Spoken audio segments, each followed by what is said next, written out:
Yada say yamo ache mo akwa Badwam TV Badwam dwumade yi eso de yede di so no ye kase no ensama obetie wo mu bi ne yema mpani abede ya kire kwaje ayaresa e wo UK memu a waba bedu o man yasa siso yede ho nsam no so ebebro FDA mpanifo nso enene wonoma bawura shops ahodo bi a wo moto nu bone enuro bi ani kwan so wo mode ba won de aba onsa ka wo no nsem bi na no pay mede bro sa Adom TV Badwam kase or share live on Facebook /Adom TV Extra Go TV 119 DSTV 280 Uko YouTuber search Adom TV 2 kwa adomonline.com and semwe ni sembe brain so ewo ho media fia amankwa tamaklo afia ni de mientie said ensem ni nchemu ankasa etie yama mpani abedi akire Professor Nana Jane Opoku Ajiman ekoje ayaresa ewo UK memo enu anyame adom Odinaba bedru ahoden kwa ahoden ekura no yama mpani First Lady eni abamu mpani fobi eni kwehia no. Since you left, your colleagues, we've all missed you. We held the 120-day social contract program, and everybody said you should have been there. But with all the work you did before you went, we continued, and I think that we're able to present to the people of Ghana a significant percentage of the things that we had promised. But in all this, you were missed. Ghana is safe. Things are seem to be on the right track, and you've come at the right time to come and continue the work that you so beautifully started. And your colleagues were very happy to have you back. I particularly have missed you because even traveling out of the country has been difficult. They've threatened to impeach me for for going to Togo when you were away. So you're warmly welcome. We are grateful to all the staff outside there who looked after you. I also want to thank all of you, your prayers, for your good wishes. I can't be thankful enough. I'm very grateful. But I need to isolate beyond family and friends, your brother, Mr. Ibrahim. He stopped at nothing to ensure that I had what I needed. And then he also came to the hospital. He came to sit by me, and that was healing by itself. So, my little boss, I'm very, very grateful. So I'm very happy to be back. And there's so much that has happened that we all need to do. And I know that with our collective will, we'll do much more for our country. Food and Drugs Authority mpanifo na abwera shops ahodo bi enu bi eni kwan so omde be memo wode abenti wonsa ka won Adom TV kase etwaso ye wo kwan bi a on said nkofo wode fado a wode ba no obedru ya kwan krom ha inti no in the as an institution ana FDA ye call shops maybe I want to understand me na ye call fa ni nia intino at the end of soup no ye tum ye nya products on say there or shops na de ye dwado na de yakofa inti ye pede ye bode wi de chenkofo there the me products said no ma nsusadu papa bia enfimumba Osan edi tudwa se womo edi ncheche ema esukufo na womo ehu eye enubone eniema woma emmoa nipedua no na womo ebetimi akonenim na omapomuden so akonenim. With World No Tobacco Day this year no ye be schools yakobode ru ni akachre ye mbebu na wo yini ni ade da me ye maniara ehu ni mfaso inti no on said there what they can one addition on said that what they can one need so that at the end of the day no be too when ya dachi papa Kole clote Masha Bejani enemensin mo krache penini mpenifo bi aka boma wo bo pro e wo mensin mu ahwe said ye enan enyapade bi esisi ho no mo a ne tibia no mu nye nsuo to ha wo adwen no oboani akohoma no ahwe kwan ombefa so aboa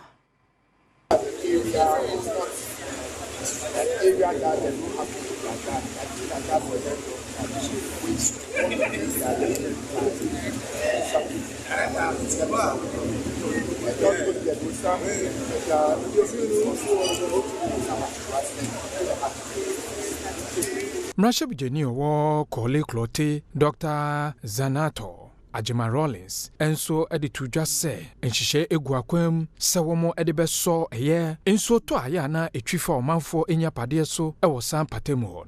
It appears that there are some buildings that have been springing up here over the last few years, and the people who work and are residing here have raised complaints about the fact that they seem to have no permits and are springing up these buildings over here and demolishing the other structures that were here before they got here.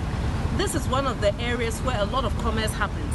A lot of food that comes to Accra comes to this market. A lot of the heavy goods vehicles come over here. And so, MC, we would really appeal to you on behalf of the constituents. I would like you to please look into what is going on here with the buildings that are springing up and whether or not they've been granted permits to actually construct these buildings here.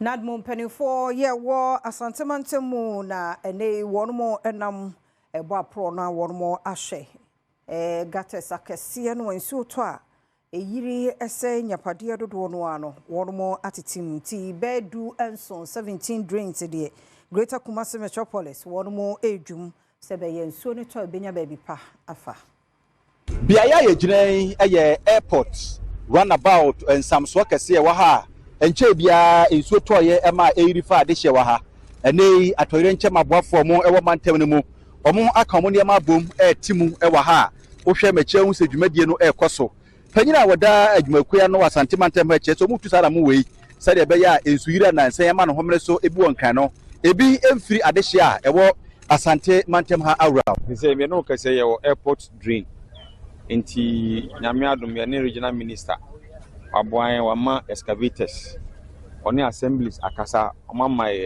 tipper trucks ne wheel loaders asa for fuel car eni ankran for akasa ebi eboa that is a room ada ho na baby nsuo fa no ekwan abeda ho nsuo no timi afa ye start free ha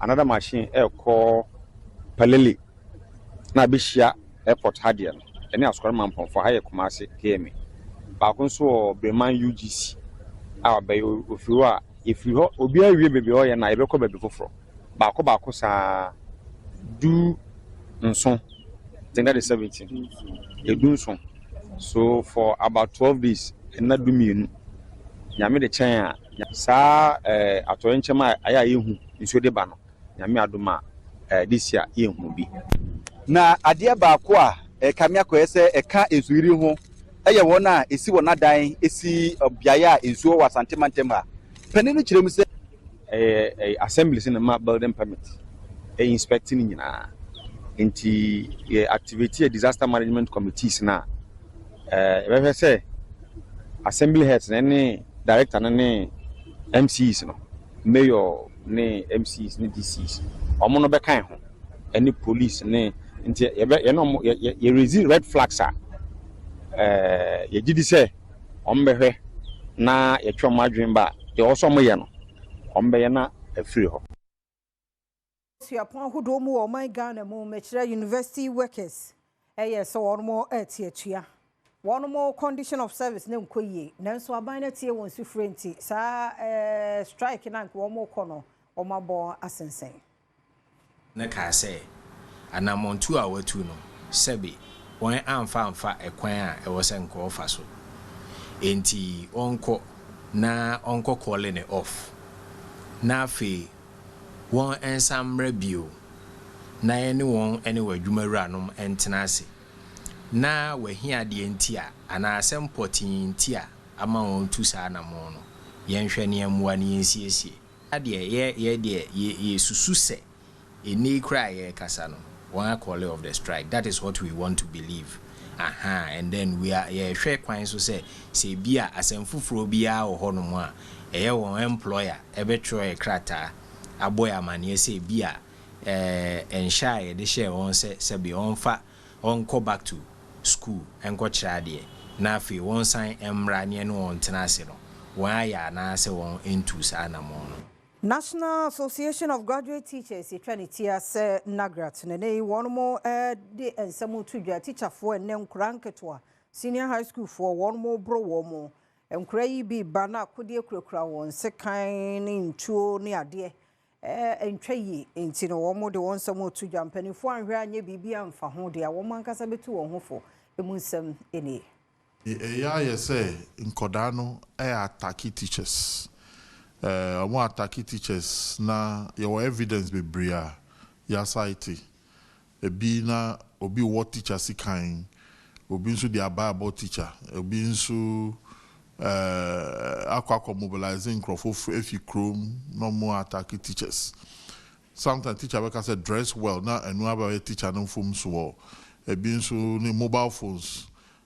In addition to that, some could be the tool any dangerous weapons at the bas school.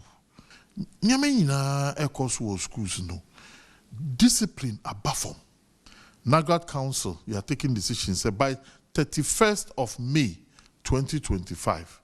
You expected Director General or issue public statement empowering school authorities, headmasters, headmistresses, teachers, the right to be able to withdraw students, the right to suspend indefinitely, the right to repeat students.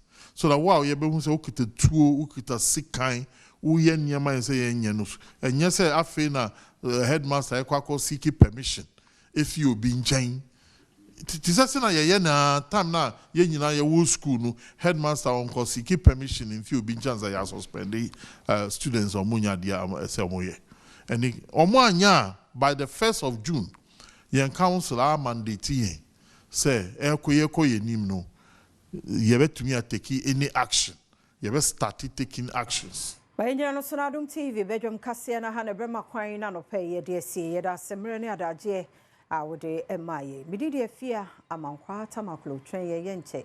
You would have one cratano, any online stories in Oha, yet it was so.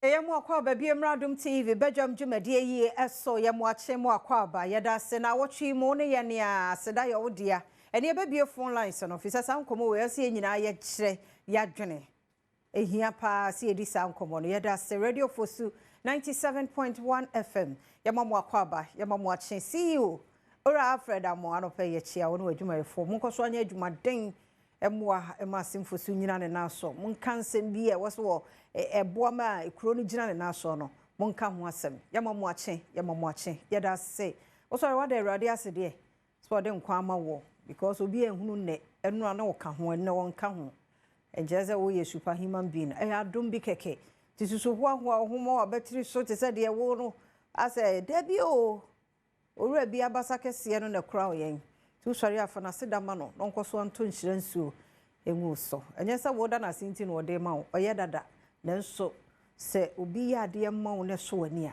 na de asedama no okese ye onso hia ntontom onso hia nkamfo tu de ma no a nhira no double e de awurade ase nyame nko ana me wa ha Adom ne dom ye nse ya na me ne Jordan JP Bismarck akwesinsia awurade adom no Pinkman na edu October de no obehye eme na no permit ya we afia mejoso aso wo da rona no wa start breast cancer no kokram no nye no a mo ayade sa wa gina mo ma mema because mema no bi nso enya bi sa tu se wo sha pink we ya na se no kwan so no enya mema sa no fo ma ne mema ye nyina ye wo ye de ne soso ha ba ye wo mema bi o mo no fo soso okay yeah omo so mo hormones no yeah na akwasi before even ye bedi nkomo yi na ye be ko de bon krata ne online day asem we na gra story ye ye minim so wote ya teachers na ye intimate yankwada ne bi no, I think end of this month. By 1st, one month be adia, and one so before muhadre. Because kwasi a day and then never be a yaba bedre.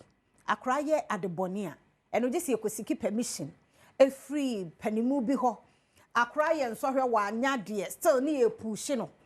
akra teacher ni waya de teacher ni tia wo no no akra ne bu afu e de ema yenim teacher ni bi a enam akra so school ni nani ba ko ekọ enne school ni ti school mu kwaku akwasi okra pistol school ni ehin fana ye koi ehin ye koi enra from was a University of Education Winneba yeah. Yes here no ye kum a whole lecturer Teacher, yeah. Asa see no one fie future leaders no anything e de ne ye chichire wo man mu no mene na grate ya dwene na de atro sama ka se yenti akora yemfa dey tia so aba enti akwada sa na wan say fear na say ye jawo mu say ya na panimu te se SHS ni ayebone na fe ne ya ba be krokro no don't do that again okay it's no good how na kra no wo crèche no say na no ye betia no ono akra no epani toto no na fe ne ye robe na chi e che ne say no you shouldn't do that it's not right okay go and say sorry how ade entete ne de man kra no na nkra ye bone so na ya batan ya boduku ni akogina mu ewo mu se those days na bia bufu enti no teacher ni na bia wo bone pra no bo hu akra bi achi na papa no ne ade enye ne sa na ye pe no but I think say enkra no ye mfom so a e wo se etia won akra na anya ade enso hwe mu ne ese repeat no who go school kra mobile phone ano ye no an say yakoka wo bu afu now no gangs akokro no community no mu na one gangs no maba akora wote sa jai na nyame nhira wo ye sa wonya nhira wonyini yie onte sa de na se o u teacher ni ogina wanim because of day wo maame no papa wo skenti wo mu obia na wo ya nhira wade e wa nhuna de aba bedu bebe wadue ti yesra mu awofo no ye so ye wasodie ye ntia nkura no yes ye jana to school mu ani ayi ani ferry meti bi kura na me ferry so bet otifie ni afre se wo ba ikura pesa how akose obi abayo ani miemie phone lines I think say samra yes ba back ahaye ntimi fie ho toto abrofo no da bi enye sa na ye de teteye nya sa na nkura nketo akwasi no mayiyi o madaja na da abonten to akia kese anu ebe to mu say ade abrabo ade asem no nti when ye beja o man yama omo na ye dache like ye nkokora bremu ne emre wabomu no ade decision na sankro mbetimi ateki e beboa ye asem na we ye kan sa no enya grow mummy ye ni na ho mummy ye nye careful mummy ye nyina ye sorry no enya right o pesa o ye ti so obi na ka so fitin ya na huri obegina hai enya sa o we are all part of the challenge. Oh.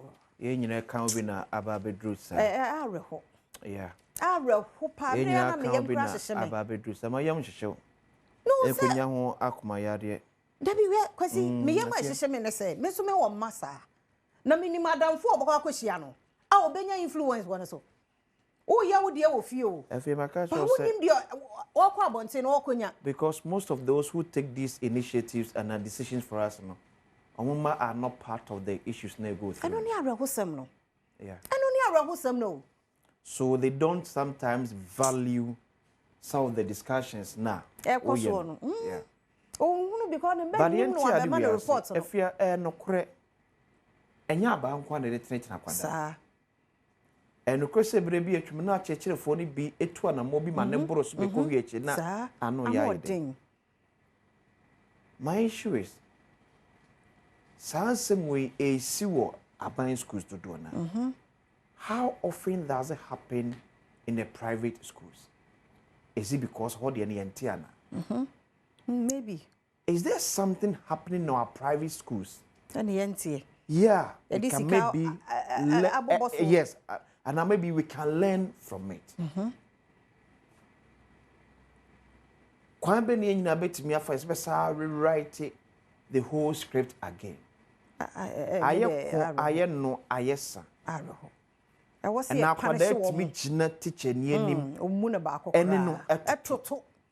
Hey, onene tutu o aka no aka akra ko school wato pencil to nani achi atwenanim nanu ade abraboni 0302-211-701-702-703-704 was a punishment no enye den but I was akra hu no level aya hu chiro because cheche ni bejina classroom achira de esa akra na o chire na de from crèche once we ye yi abejana na teacher that's what I'm from tisa won fa because me dem sa do me nti asese ye repeat akwada nti aseda maybe nchirimu na asabi ebi antomaso no me chese sa akra na anya de nsohwe na o hear repetition na o say repeat no menim de nti a akwada anya de a ye repeat no akra remember my days in Unity Preparatory School ye repeat mo class 3 ye be repeat you me enko kumasem na be me na George Asa no pay ye mo ache mo akwaba George mpacho yankasa wo phone no so adaroma me pacho pa ye mo ache mo akwaba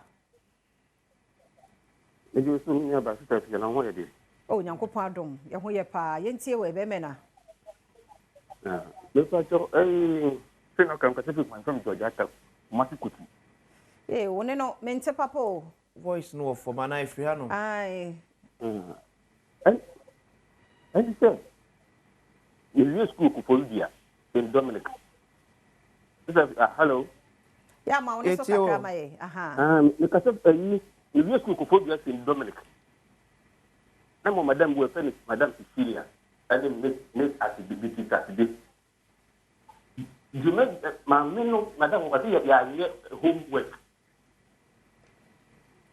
me do ya make at big man o tayela o ti table to ba bell na ye bono o kwauti no wadia ko bom papa mane o ka tell me say what you have because what the homework ma me na me ya e ko madam no wo me sa e free ho eta homework no say aba na be 100 ko kra na ye homework obewie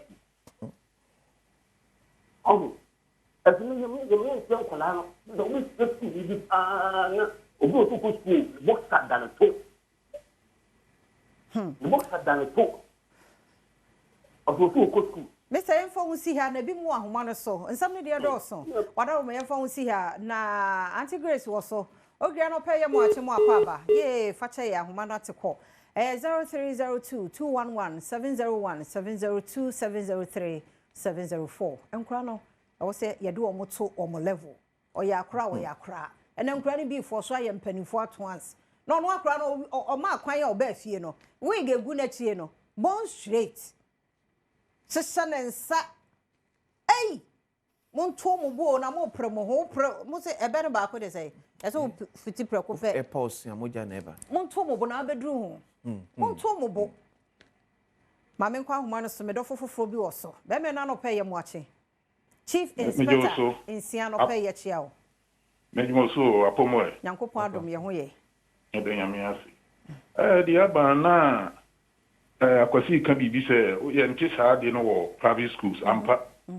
Private schools no they are not being controlled by Ghana Education Service. Nti wo mo atimi take home decision. BBC was school a o mo kusiki permission in free Ghana Education Service.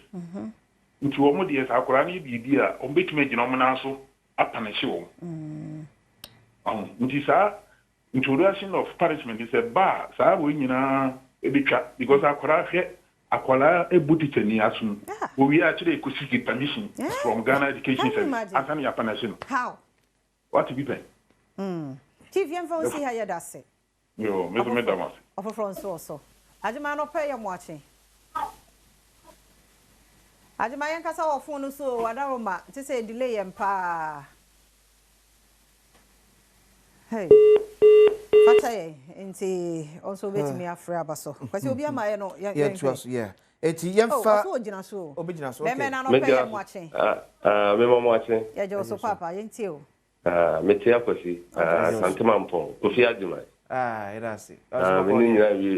Ni senior me unity. Na your friend say akuma mo kind here. Interesting.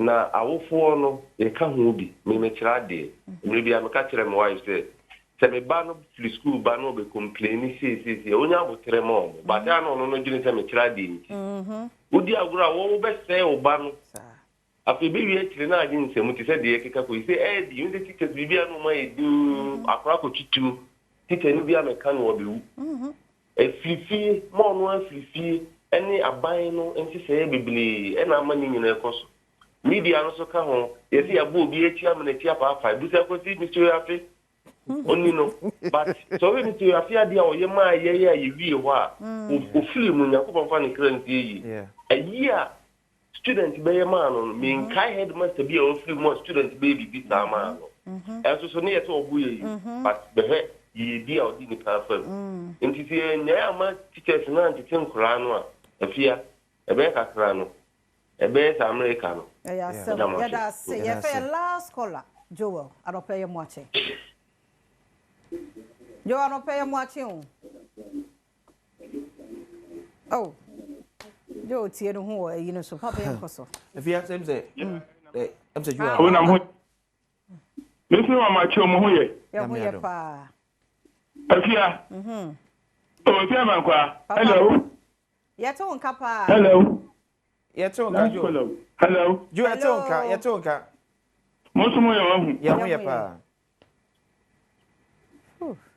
the Joel tie no am tie pa ye nyini free line mo ti mi ye so ada unity asema na me nwe ka fia be city cheni of feeling wo class 3 friend say JB and on so asante mampo ma menchia no e da no feeling me no o se akwesi ma nhwa me repeat na akọ class 4 emwa no o kire mass eye nwanwa se efia mass from BC to SSC eye BB obi ana kamenya adio adam hia no asante mampo atin station na me ni economic classes was akwesi na mentan but na agro no ya dos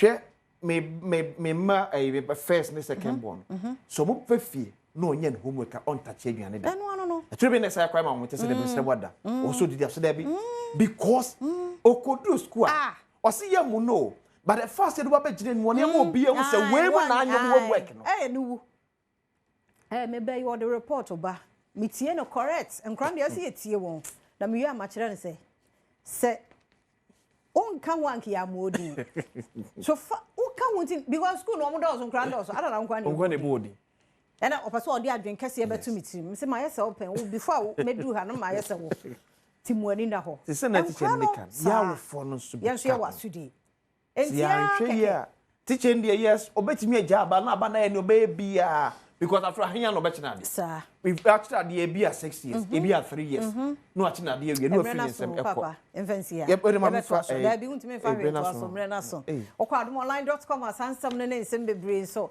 e wo ho adaro makoho ma e de bonkrata no so ko new stands na hodo no a e no so e wo ho medi afia amankwa tamaklo mene Jordan JP Besmaka kwesensia na ye de bonkrata e ena kwa de be phone lines no ene ye je wadwenkyere ye kwa agudie mu nsam oba health tips no ho asemidi ka beba ho sepe wo ho pensem mu ko so ma fidie ne na ha ye dase. Right. Fantastic afternoon. Saying fantastic morning. Hey, and I pay you more kwa. I'm not sure say the agudie mu nsam atoche say bedwuma wo kansie. Ya na toso pan ye say fata sauti ene boabo no na ye de ebrewo.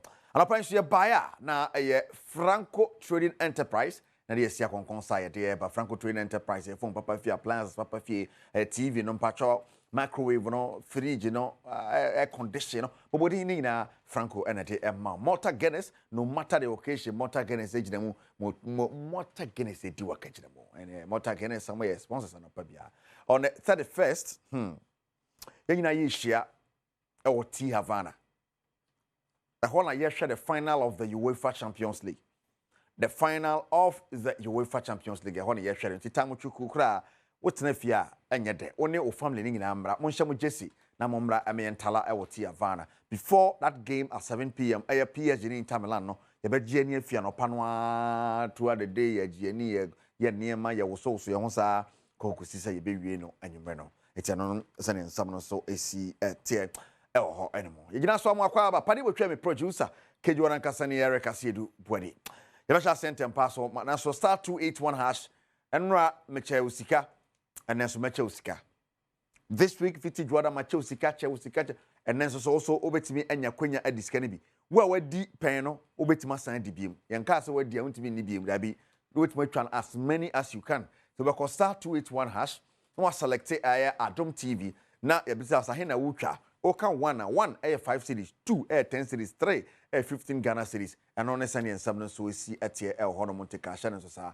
efa mame this weekend matches were the battle for the top 5 now Liverpool and Arsenal are mo hato nchen aka 3 sports na aka no hwan and eba be shemu yen share the fixtures for the English Premiership and on our screen this here the fixtures at the English Premiership and of course Leicester and Bournemouth and a Bwenny Fulham named Manchester City, Ipswich Town, and West Ham United, Liverpool, and Crystal Palace, Manchester United, and Aston Villa, and a Bwenny T. Shannon so Safam me wo.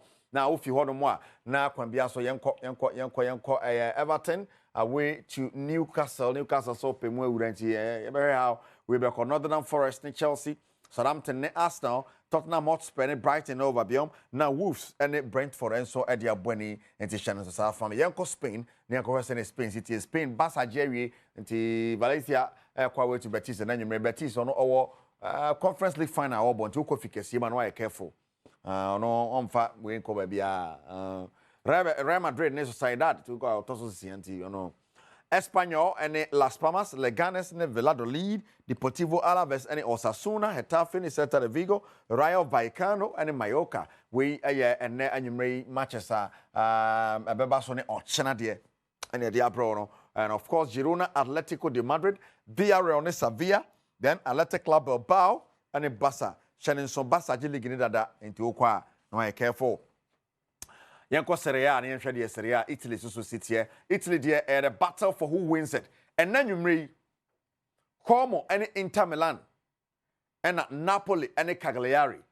Como Inter Milan, Napoli, Cagliari. Wa obeshen oko. Draw Bama Napoli aje. 1 point na Napoli ni Inter Milan in term. Como had you fear opego shepa Inter Milan e pa there. Napoli win pa waje league no this weekend. And one summer in Bologna and in January, AC Milan and Monza and Ebo into interest and the other one so we see it here. Juventus and Venezia, Udinese, Fiorentina, Torino, Roma, Lazio, Lecce, Empoli, Hellas Verona, Atalanta, and Parma. Last week Parma at Tete Yanamufu Papa but the interest and here I want to embassy Napoli coaching draw near the away Italy and in France. Nano Okasa, you know, a patcho Coupe de France final, Basso Ochana, and no, Paris Saint-Germain versus Rem. Then German DFB poker final, there are many at Bielefeld and Stuttgart. It's the big boys, no be anyhow. There's no Leverkusen, there's no Dortmund, there's no Bayern Munich and the likes. It's Leipzig, and DFB poker Germany, the Ecoso. And so on. Now, if you're copy and the Confederation of African Football will launch a new trophy for the Champions League. And of course, the final is on. Melody Sundowns, the Pyramids, and Airball. We a new silverware. They bought the competition. The 2024-2025 UEFA Champions League final. Banner 2 legs. Saturday 24th. Yebo first leg in El Pretoria. So the second leg will be on the 1st of June. Into Ochina ahead of that game. And they said, "You launch a new trophy." Yanko Remu Ewa Calf, bra, one more add that trophy you want to see that. Wow. That is magnificent. Ladies and gentlemen, please give the new trophy, the Total Energies CAF Champions League trophy, a massive hand. And everybody will be happy to see that. Wow. There you go. That is magnificent. Ladies and gentlemen, please give the new trophy, the Total Energies CAF Champions League trophy, a massive hand. And everybody will be happy to see that. Wow. There you go. The new trophy for the CAF Champions League. And you hear the difference. Well, we have a difference. So we see Etiel Horman. There's Accra Lions and out of Oak. Hey, Accra Sports Stadium. Coach Abubakar Watara na head coach. O say Accra Lions game no enye game wa. Omo mo league na esi as nhyada nkan papa. Ba top 4 ni mu no pesu ura ne ade ade. O say Accra Lions omo stubborn, but mbeyire mo hare se befa. Doing the same preparation, I'm not going to change anything because of we are playing against one of the horrific attack between one of the good attack and one of the good defense in the Premier League. Expect the position of Accra Lions, no matter to say is one of the weak teams now. It's one of the strong team, and this league was when he scored so many goals, and we are prepared to limit and try to get advantage on this match.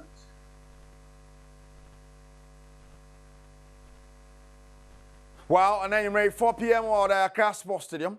And that's our match, and I pass to Accra to Folk versus Accra Lions in the Shannon Sumami. But there's a big game this weekend, a battle for who wins the Ghanaian Premier League. You know, House of Folk. No, BBN Gold Stars in BBN against Asante Kotoko Kwasida and Paya na Asia. Why be show nyonko dem say league no Gianisa? O show nyonko league no Gianisa. Yes, and the technical director and interim coach at the Asante Kotoko Karim Zito. And some guys to ahead of that game against Gold Stars. The approach will be very serious, but we should admit it. We are going to meet one of the best teams in the league on Sunday. They are very good and they have more advantage by playing at home. So we double our tax seriously in meeting them. So we are preparing ourselves that this is a team that is questioning trying to win the league. So definitely they will never sit down for anybody to stop them from winning the league. And we are also we want to be competitive in the quest for the league. So definitely it will be very tough for both of us. It won't be easy. It will be very tough for yes, it will be very tough for both of us. It won't be easy. And only the coach Edema Metema Kumasa Asante Kotoko to just Sunday, some match in Basel. Then of course the other teams are more pre so Bob there's Heart of Lions and the likes of Summertex more Bobweni and the you be cheer how about panning out there and so and the more now you create him now you the other fixtures of the Ghanaian Premier League but Shannon Somami I say and then main child time I be draw no that is maybe a story me maybe come pan my back question. It is a Osham Sisiana Untrabi in one rap me 20 members, and as my me 20 members, Nessa. Menoka say any part 10 pet in a tra. And see drawn a bed. To me, Koyam story about Kuyaba, me bapa, like I said, me TSMT, be part of the me first 24 no, me check back 1,000 Ghana cities no. But over to me, dear, not all year strategic, ultra 10. No, say what to 1 10, no, 5, 10, 10. Then was ultra 50 and what change mu style bi ni ade ade a me no ka say for kakra gum star 281 hash no select Adom TV o select bi bisa he na ultra na watwero na kwan bia so de kakra gum why anti eno an ho asama no na e diska agbe na e fi da thank God it's Friday diska kakra bi gu hu a wo say ye be memu na krom na ho ayeda utanti pija pija wabati kakra nhyɛ ho a o twetwe ho kakra ni ade ade a wo ti ase nti mpacho for Gumano Paina, Ediska, Efa, Ego, Potomo. On the 31st of May, yeah, Batema. I'm sure the other fixtures of the Ghanaian Premier League run and make one some. And apart from Koroko, apart from House of Fuka, Warbono, Accra Lions, near the Ghana 4 p.m. Gold Stars near Sante Kotoko Dreams, and Brecum Chelsea, Bichim United, Baseke Holy Stars, Adrian Legon Cities, Nations, and Summer Test. Yes, Nations and Summer Test. Oh, Dr. Kwame Chase Sports Complex, Nations 4.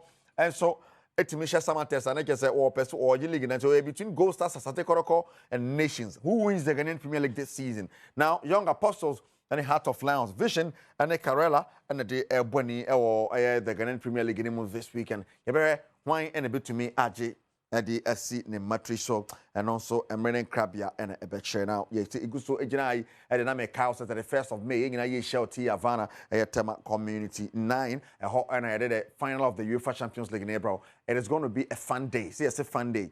It's a fun day. A fun day. But what I say, auntie, a niji and a yakwakoje. And yes, game on the penny yakoshe. There's lots of activities on a day, say in the then at 7 p.m. a commentary and so Ashisha Sunti Tamuchuku, my cry, Nayan Sunny and 1 so it's live and the commentary in Bewad was Adom FM and PFM. It shall be good Adom TV near the so a very nice bar on the 9 on the 31st of May. It's one way I share one many idea well. My son check is my car said 10 no kakraba be gumwa. Okay, me shari. I'm sure yes, kakraba be gumwa. Okay. Why? Okay, now and Chamaya draw, Sanse. Sana de no kokono and kugidi pass the animal jai. Because me pursue discount. Pursue discount go bottom. Star 281 hash. Me check 1,000 Ghana cedis. Friday 1,000 Ghana cedis abe go to moi. You know what time it is? Oh, there say Friday pa 1,000. What the buy on ma? Share.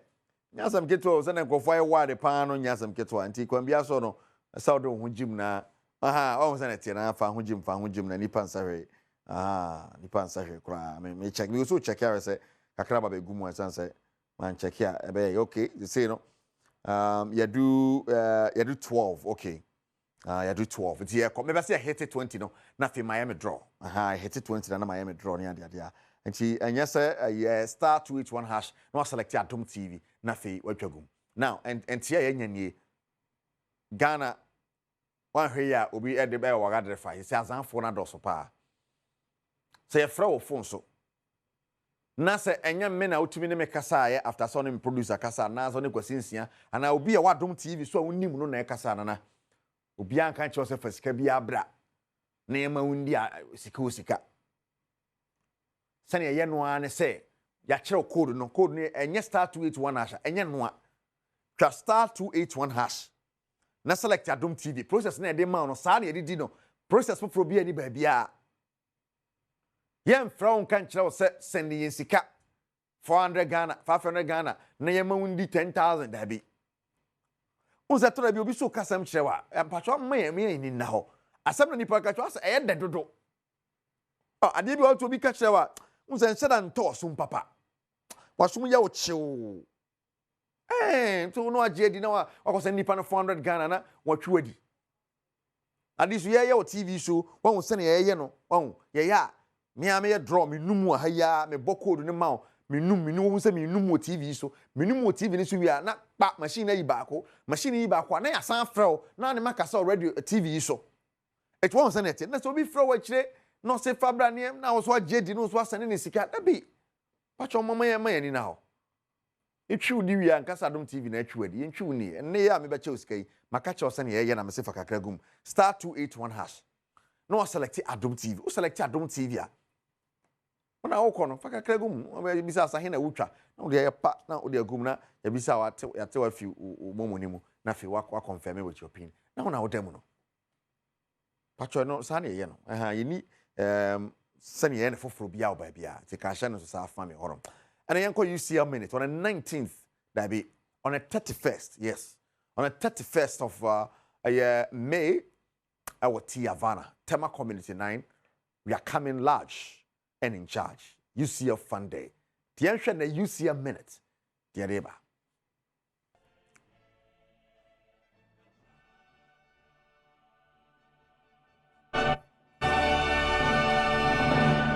Kwa about the by UCL minute and they share Paris Saint-Germain you trying to say PSG one more and Inter Milan and the best on 31st May 2025 where PSG second UCL final Obakaya na first one no 2020 abra wodincho to bobo kwani din at the Bayern Munich where be PSG fifth European final and 1996 final no PSG at Rapid Vienna upon a kabako and sana one more edincho to Barcelona abra na wo hwe ni mu say one more defending one more title in 19 97 PSG epese womo aye second French team wono ewini European Champions League no abrana womo rivals Olympique Marseille aye abakwasem ewo 1993 final passo ewo Munich enei ahwana PSG enso ni Inter Milan ere womo final no ebesieni womo hwanim de womo beye French club or compete in continental treble yenshia on 31st May 2025 with Tiavana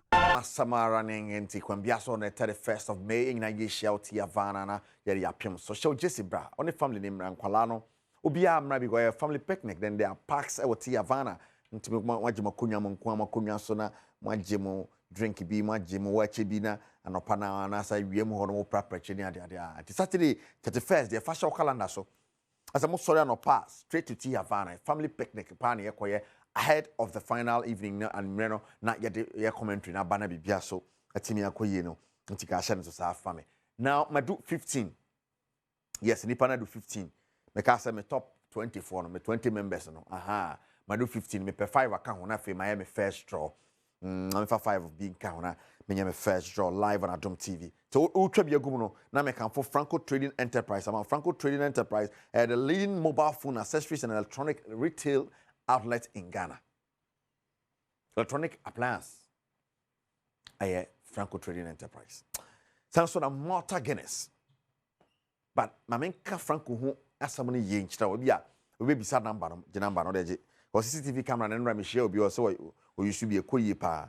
Yes, 40% discount on so go so cost 0246 422338 0246 422338.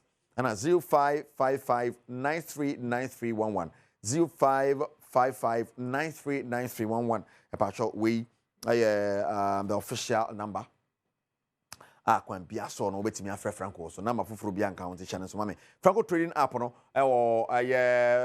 Franco Trading Enterprise so we call say Franco Trading na say Franco app no na wa download the phone so the opesa order bia no order app no so yes.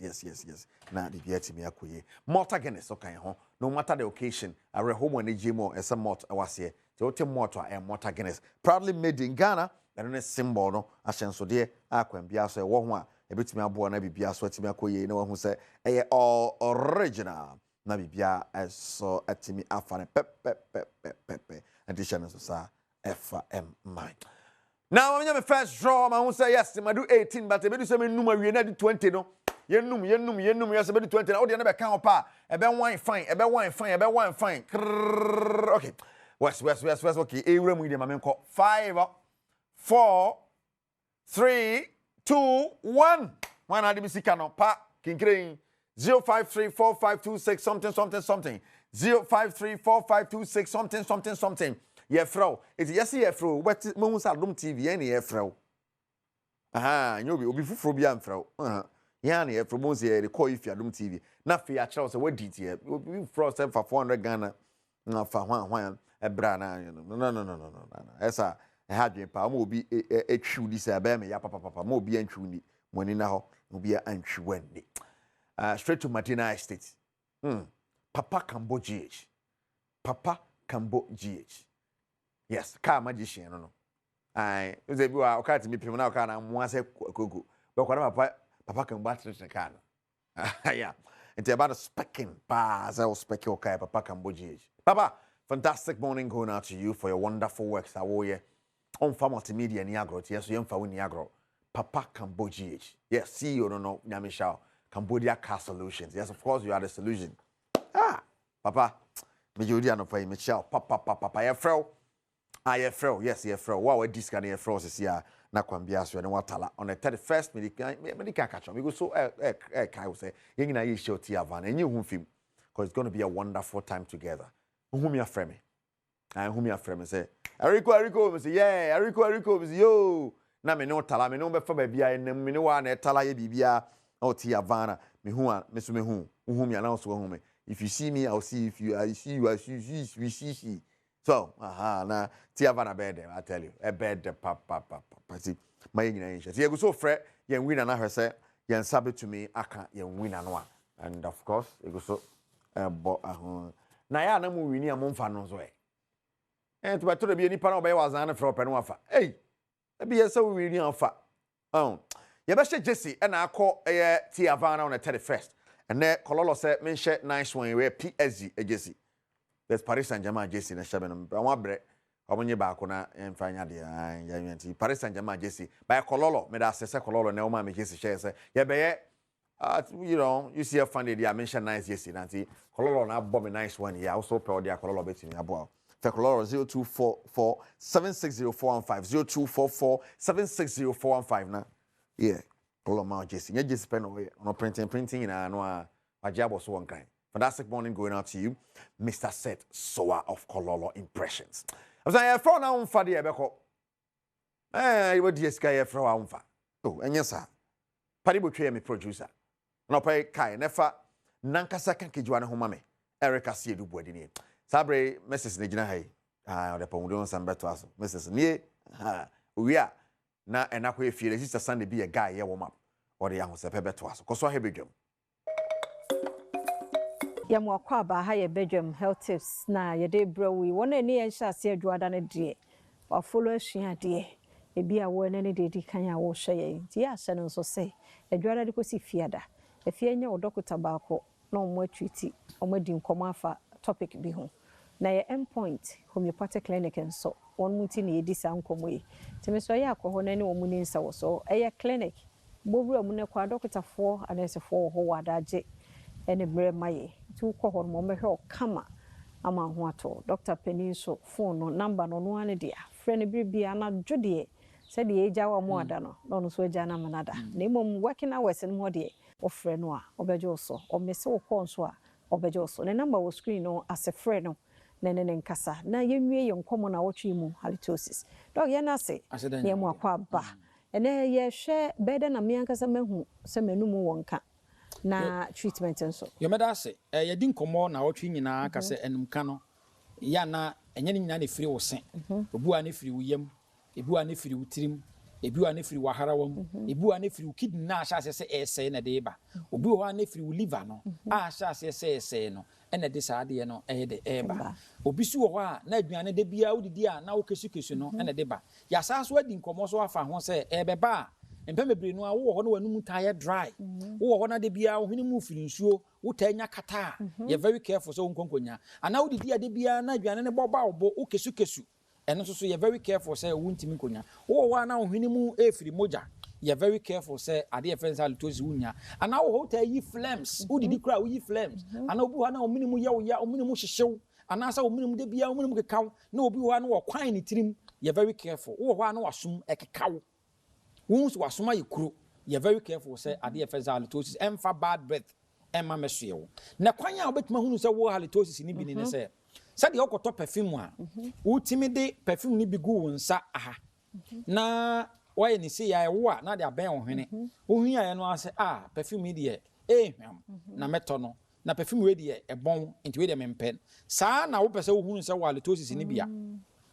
But modern say wo de wo ketrema.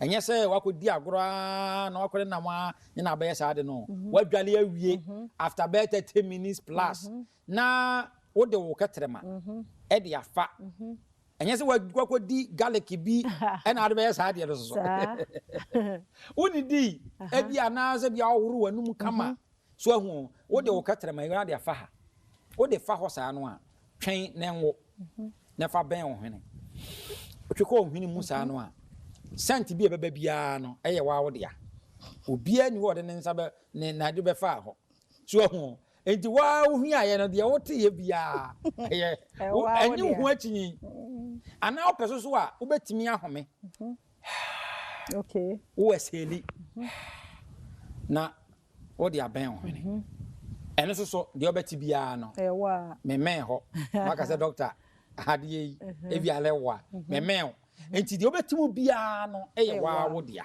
so ati ase enti no sa wonya te pepepa na se bi e bia wo yere so a obetima ma o yere so a second mame humi gusu na menhwe o humi gusu a o da enka na nya papa na kwikili no ano na wo so rush ko hospital efi say sa yade we say no obetimi busa se anya bia betima kum nipa enka umanum a betima wu ana me se ane because the ndie betima wu ni say Yadeɛ no a de sanka no eba no. Obu ana wo yam no manyina kwa na esɛyi. Obu ana wo tirim no ma na esɛyi. Obi wo ha na kyese yadeɛ bi wo kidney na esɛye. Eti yadeɛ bi a de saa de adi nka bɔne ne bae no. Saa yadeɛ no betuma ku na end point will be part clinic. Oba ye be ye check ehunu ade kora de saa yadeɛ no de nka bɔne no eba. De ehunu pepepa ni yatimi aye de yetu saa yadeɛ na se firi wo ano a saa nka bɔne no ebejai.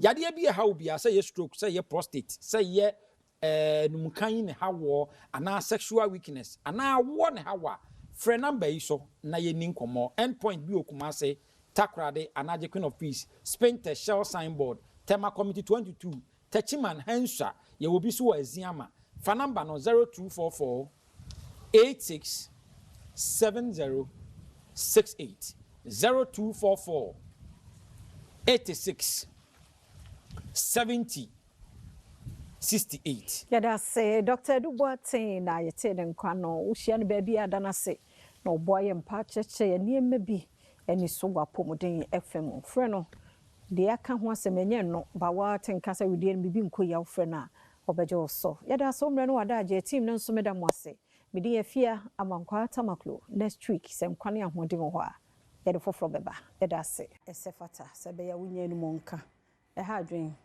pa nti say condition bi dia na wabo awurama akọ endpoint homeopathic clinic na dog atumi asho eda na se adwumakuo yi sombo ye chidom ma itumi de enkomo sei eba number no 0244 867068 0244 867068 arabia ofreno obejo so me kai wo se nyame ya doma Ghana Horticulture Expo 2025 no ebeba so ebesha se 11th to 13th June ewa Accra International Conference Center enti yenyina ya fe ho enhyemu bi nyema ahodo bi ebe showcase ana ebeda na die fruits vegetables ene abefo nyema ahodo se kwan ya obetumi de wo nyema akọ nkofo adwama so ni nyina nso yebekire Federation of Associations of Ghanaian Exporters Womone Ghana Export Promotion Authority ena ede eba nimaku ebo won mo chidom ye Ghana Exim Bank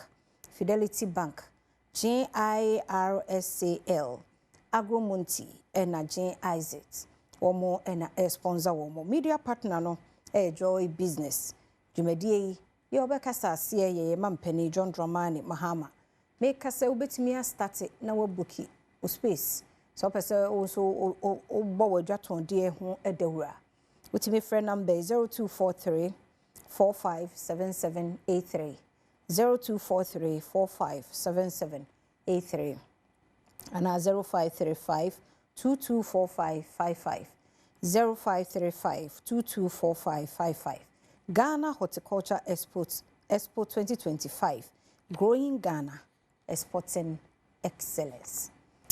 Eradi Adom yenenso Givers Herbal Center abadendwe mu enura hodo wonwo adwama so no ombebo ho dawo na baabi a wogidi se munamdua no etosini na wohia ho aduro no na ne wutrumika akojode be me na no peye ntia we Zafia majeso na bia aboko e ba jo Yesu adom e de nyame ase na de eche no konachi ya dan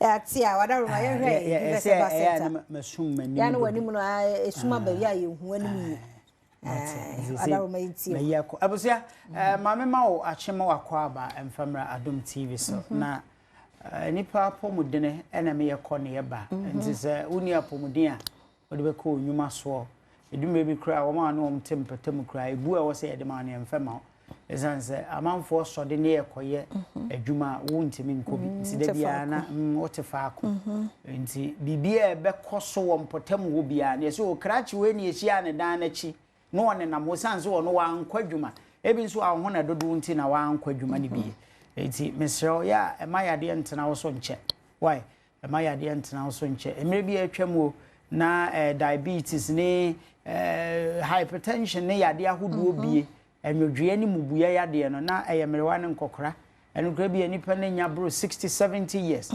enei ye nyina nkwada nketoa obetimi anya saa problem ne ebi nti wo ho a wo hwe wadidie mu yie no na wo pe enu papa anom choro ne se yeni nuaba no ne nhama no yemfa enye nuro na no so emoa yen yemfa nse yen ho yade wo de ka bibifu adure bi ankasa yan hahama nnure bi na aboafu wo hahia potɔ ho na sei ne mfamfa ahe ne mfamfa ha wo nana no ana ne te akurase ne dudo no ana wo hyema no no wo de kɔ he fa ansa na wanom enso sɛ na sa ayade menkasa wa amfa ankɔ eye ana wo de kɔ eye nanso eduma bi ankofo bi agye ma bi ho akyinye ama akɔ akoduru sɛ yade ne ikum wom na afi nkofo na edada wonju won sika die eduma bi kra na asofo atrufo bi na wo nso botomu ayeye nti wo de kɔ a ne ba yade na ye bompa ye gu akoda na so se ne ho beto no ne ye ma ne sei ene ade akomfo ne ade nyina agi won sika di mesrewo se wo hwe TV ena no pai ewo se Adom TV dia ene etie me nkomo ame ne wo beboyi na koto ye nuro ni binom ne hwe se wo ho ento wa me no na eto nchea nti edumre bi a na wankasa na ese wapomu nyina aye obete ene ade yade ba akọ ho ye fe no hypertension eno na emogya broso no na de ye ne se onipa bia wakoma no eni botata no a ebo no edimirika tente call nan ase onze eyentini nko a na woni padua no mu a ensuo aduane ni mogya afam wo enti edimirika sa atwemframa no a ekọ a na asanso aba na wo de ndi esanze wontin no emu asisi nti ya mogya ni ntimi nkọ na ntwemframa no ema ntem nti no time bia no ema akoma ne ye adwuma boroso ti de meka ni yo enti sa akoma ne ye adwuma eboroso a ufiri baabi ameti ekọ baabi apapa egina no krampo abonse no wakoma ebo kim wontimi nya adwuma enche wona antifiri akuduru ha na wakoma ete na wabre enti akoma ne ye adwuma eboroso saa na afei ama ono ankasa ohu de onye ne ho ne yese hypertension no aba wonya mogya boroso enti eno ani o enti de oso ye ne se enuane a wudie no a ada ne wo si akwan a ema wuntini no emu na ho no mesrewo wugya di a na wonum no papa de akamu no eyi ni nyina firi ho pesa wo yam nkate wo aburu ade yam afide ade yam aburu no emu nkate no di gumu a hwe mmere dodo ani sima dodo a ede be sane ade afiri afide no mu aba begu ade na siase no na hwe sa wo yam aburu nso a wodi gu sa afide kuro no mu a emirika tente ade be ba begu e kire se eniema mienu we scenarios we no baako entete wom baako nso de enye ntete anwa ene niema bi ene wom wo enti eba no saa eme no ne ba na edene ena de ntete wom no eno ba ntam me ka akwa akosi se yenuane a yedie no de ntimi digest no ekoso problems ebre na de ma yene nanzo ene wuni adwuma ya awo problem nti no obi asode ahomache esi kire ni nsuo ene wonom sanso wodwene se eno no wo pentem akọ no akọ ye adwuma enti quick foods na no na ebo ayen sesei sansa no na wudi a eba betimi asode ntem sansa wuntimi mmobo de ampesie ene nkontomire bomu ntiti ni anopanso aba ebe se wo mre enti wuduru ba bia fast food no wajibi na is why a guy oto kam nyina na wo sepesepe ne samaduani saa sa anuane no nso ne digestion no se ne digestion no se benane no edene enti ba ne sa de antimi an digest ne dane amama na asisi wuntini no emu enti mframa ne ntimi mfama moja ntimi mfam ti na wonsa ye tititi wona ye tititi no eno ti na akoma no eboboroso ya ntimi ntwe mframa nko emfama na da bia hypertension to so ya akoda eso da bia wakoma ebo se kim sa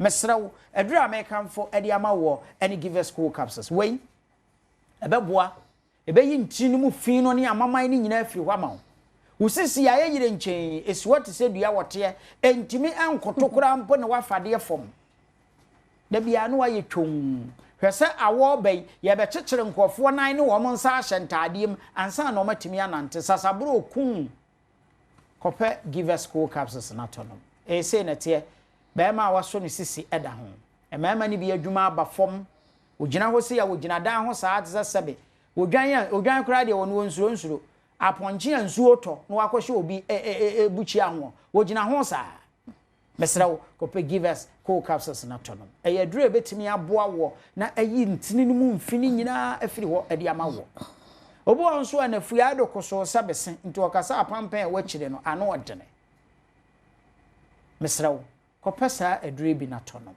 ababoa ayi fia wo yam nyina obetimi akọ baabi so ama efini nyina ba besena kọ nti si wafu no aye kese aboro so a bonse ni nyina nso ebefiri ho ememe monhwɛ we nso nhye no nso we na AP capsules no on say blow bi da ho we no owura mu a nya afi na obeye dobre gon bi ni ade na ese ni tie siase ene ade da bi enye bo fra ma afa ama ni tie siase ana abode we no go straight what you say enti ubetimi akọ deep sea akọ yi nam fish no shark ni bi di aba enti so oba ama ni ntimi nyina so ncha enei ma no wo mo mfa anya hwe wa abai ye opese ko twitwitwi ba bi ko ye niema bi na fie ho ye ni kana de ode nnamanim asesi anu abesene ko masa ohu aniwu ko pedro we bi to ye fe ni give us P capsules enti anum ni me no nyina bom Food and Drugs Authority agi atom enti uto co capsules na anu ato P capsules bra sa okoto a to co capsules ni bi koma ayire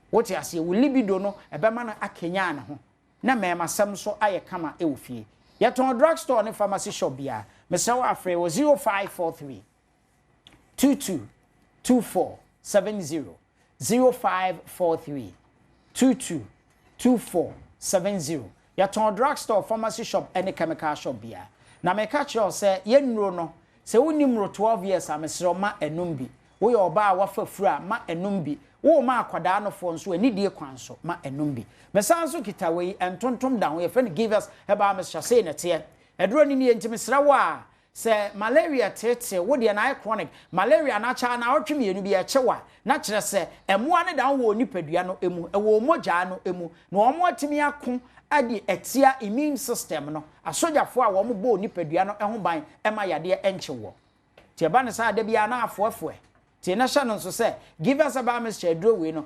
enhahaman ko an ye de aye ya buro ni die bia enim ye die ya nim tree ka ho ena kutu kankan so a eboa na ni moja edine ya awa bai ye de da bia behia ni anim utim fifire esanse ye num give us about Mr. eboa kenya ni padua no emetimi ye adwuma yi se malaria tena so acha no be anopheles mosquitoes no waka wa na awotwe mi no plasmodium parasites na ko nipadua no mu no eno ko attack immune system no obu an immune system na hoɔden nim enti yade bi ekɔwuo ma na abɛkra no num give us about mixture ɛbɛboa ɛbɛkenya ho ɛbɛma sojafo esrafo ne wɔ nipadua mbɔ ho ban no wo menya hoɔden mapa na wasɔde ayɛ adwuma na aboa wo ɛbɛko atia yade bia ye wɔ nipa bi wa antontom ba wi ni fira no pakɔpema numere ɛnya de sɛ ɛbɛtimi anya no ho nsunsuanso bia ni nyina ne sɛ ni immune system na hoɔden wɔ typhoid fever etetew malaria fever etetew afa jaundice nso akwa to dem wontimi nya ho hwe kope give us heba mixture obi jaundice no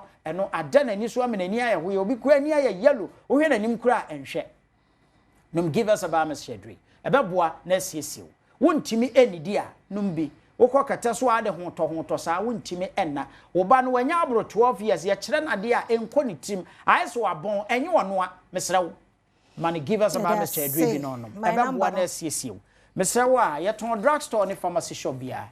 Free was 0543 22 24 70 0543 22 24 70. Yankopon share. Nshira so yada say nti give us a ba center na yete won kan yankomra mo ba ko bi ho ye ba ye beto so.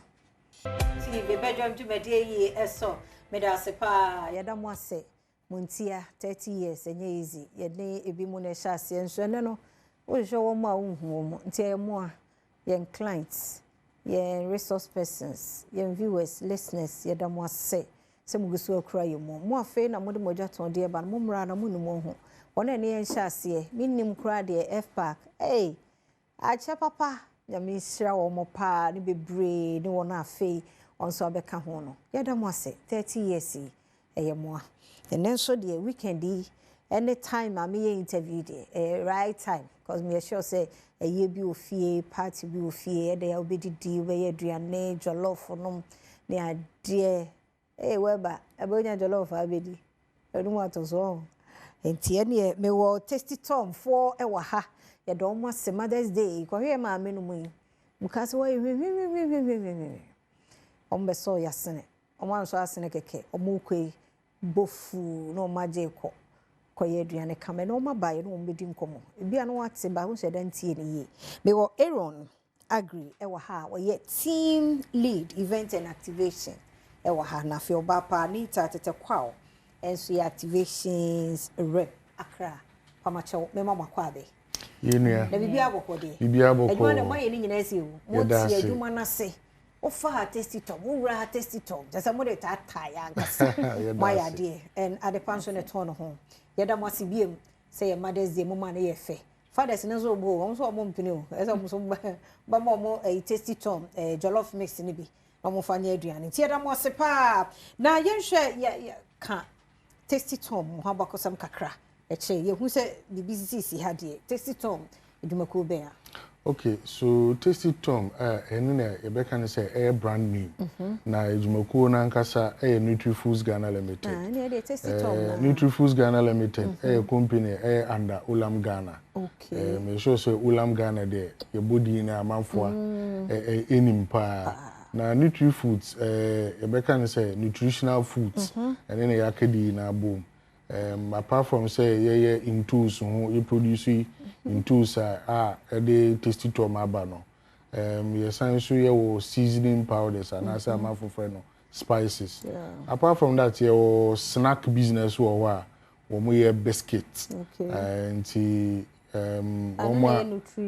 nutri snacks, chick chalk and I see so the all-in-one Gary so aba and say eno company the Tasty Tom the aba my dear papa nti yenhwe dey na wo Tasty Tom and different from other tomato paste ahodo ayehu Anita.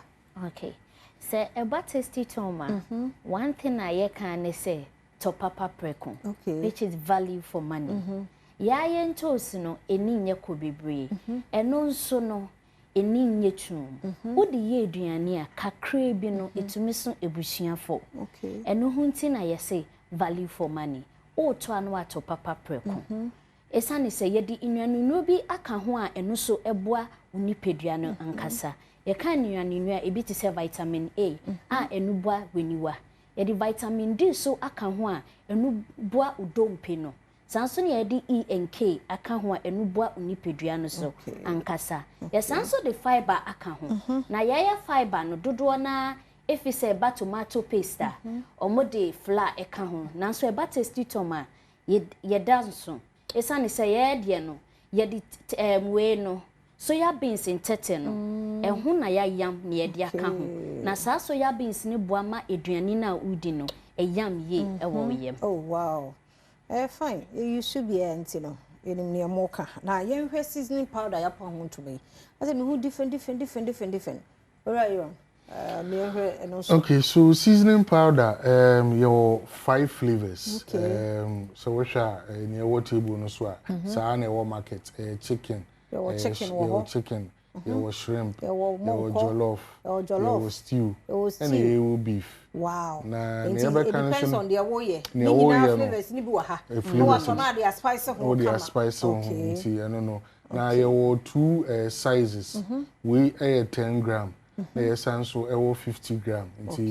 It be a 50 gram you can say chobas and as one eduane akese a omokoto na ha nti wo kodwuma na se ne wo ankasa wo ye no na wafa ho na wode aye nti eno so ema wo eduane na wo ye no ema no different flavor won say ye nyina na wo edubim bi a eduane na yedi no edube bi e pese ai say yedi a it say 1 week ya used to it Tibu open sakra ebi kakra dia my recommend say and try Tasty Tom seasoning powder to send your flavors na your boy na we so product to send obi enim no Nutri-Foods and say ulam ye quality product enya dia ebi stay no for say obi a chicken na wo ya stay ni chicken no e manenka say we di ase na mo no enya dia ebi stay ni ina wa what flavor na say wo di eduane na what pampa wo say we di aduane ya bekuyi enya dia eze enya nia woti flavor na be so we di bekuyi but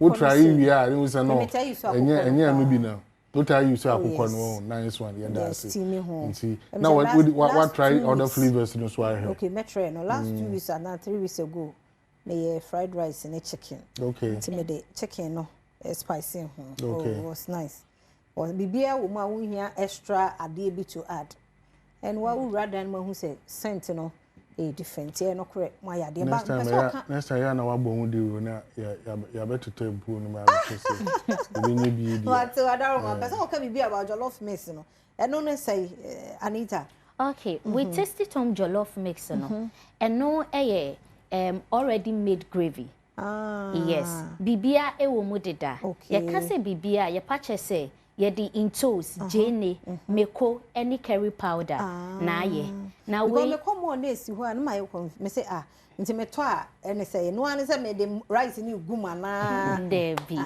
me pa cho we no ye ne in such a way say uhia say obekwa akoto tomatoes anase jene say no jene any intos bo ayedin nti we so ye the aba so that it will cut down cost amao we no ye the intos jene ginger garlic any curry powder na ye de ohia any o saucepan o de wan go egum ye obi a o peje ne bebre a o de jene betumi aka ho o de intos na egum watch mu for at least 10 minutes like and normal stew awo yes and sana o de unsio aka ho o de seasoning bia o pe ebetumi aye o chicken broth no anase beef na o de aka ho wa manehu ansana o de wemu ni egum within 45 minutes no na we nya delicious jollof sap. Nti we kwa de school fo say ye university fo no ni ade wo hia jollof mix e bi so no one say nya fe na obetwitwa je ne na akọ wani bia na nema bia I say mama nema ye simple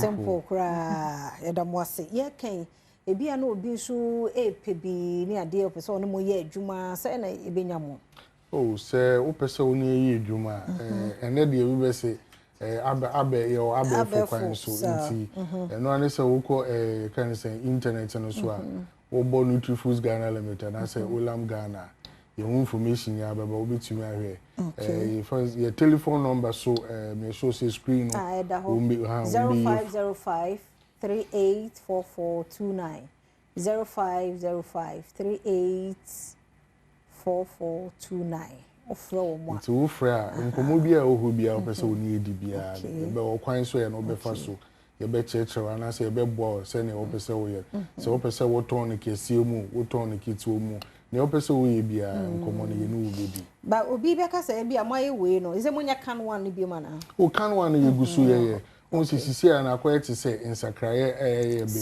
be ye hwe ne a customers no so mo pe bibiri na say we no your ta friend easy open sa na bi ni mo friend but you say easy so obeti and what say so to make kata to make kata no ebinum suso ye dey dada na yenim na ye dey no so mo pe ko so dey social law no so ye simple to open no so sa nti but if you back ade ba kwa na mpesa me kan wa asem say o sisi ensu start say to but secret ba ko tasty tom pepper and onion okay se minim se what try no dia se one try dia tin tomatoes na ne sachet so we sachet tin tomatoes we meku jini any tomatoes na dia we are yan special say no ya dada no ya special say for stew any nkwan sa nti uma pepper na no nya ye o ye pepper na dia ya no tsene e we be say and it's right for everybody. Sir, but I have extra right extra hot one. We need also say extra hot one. Oh, okay. So when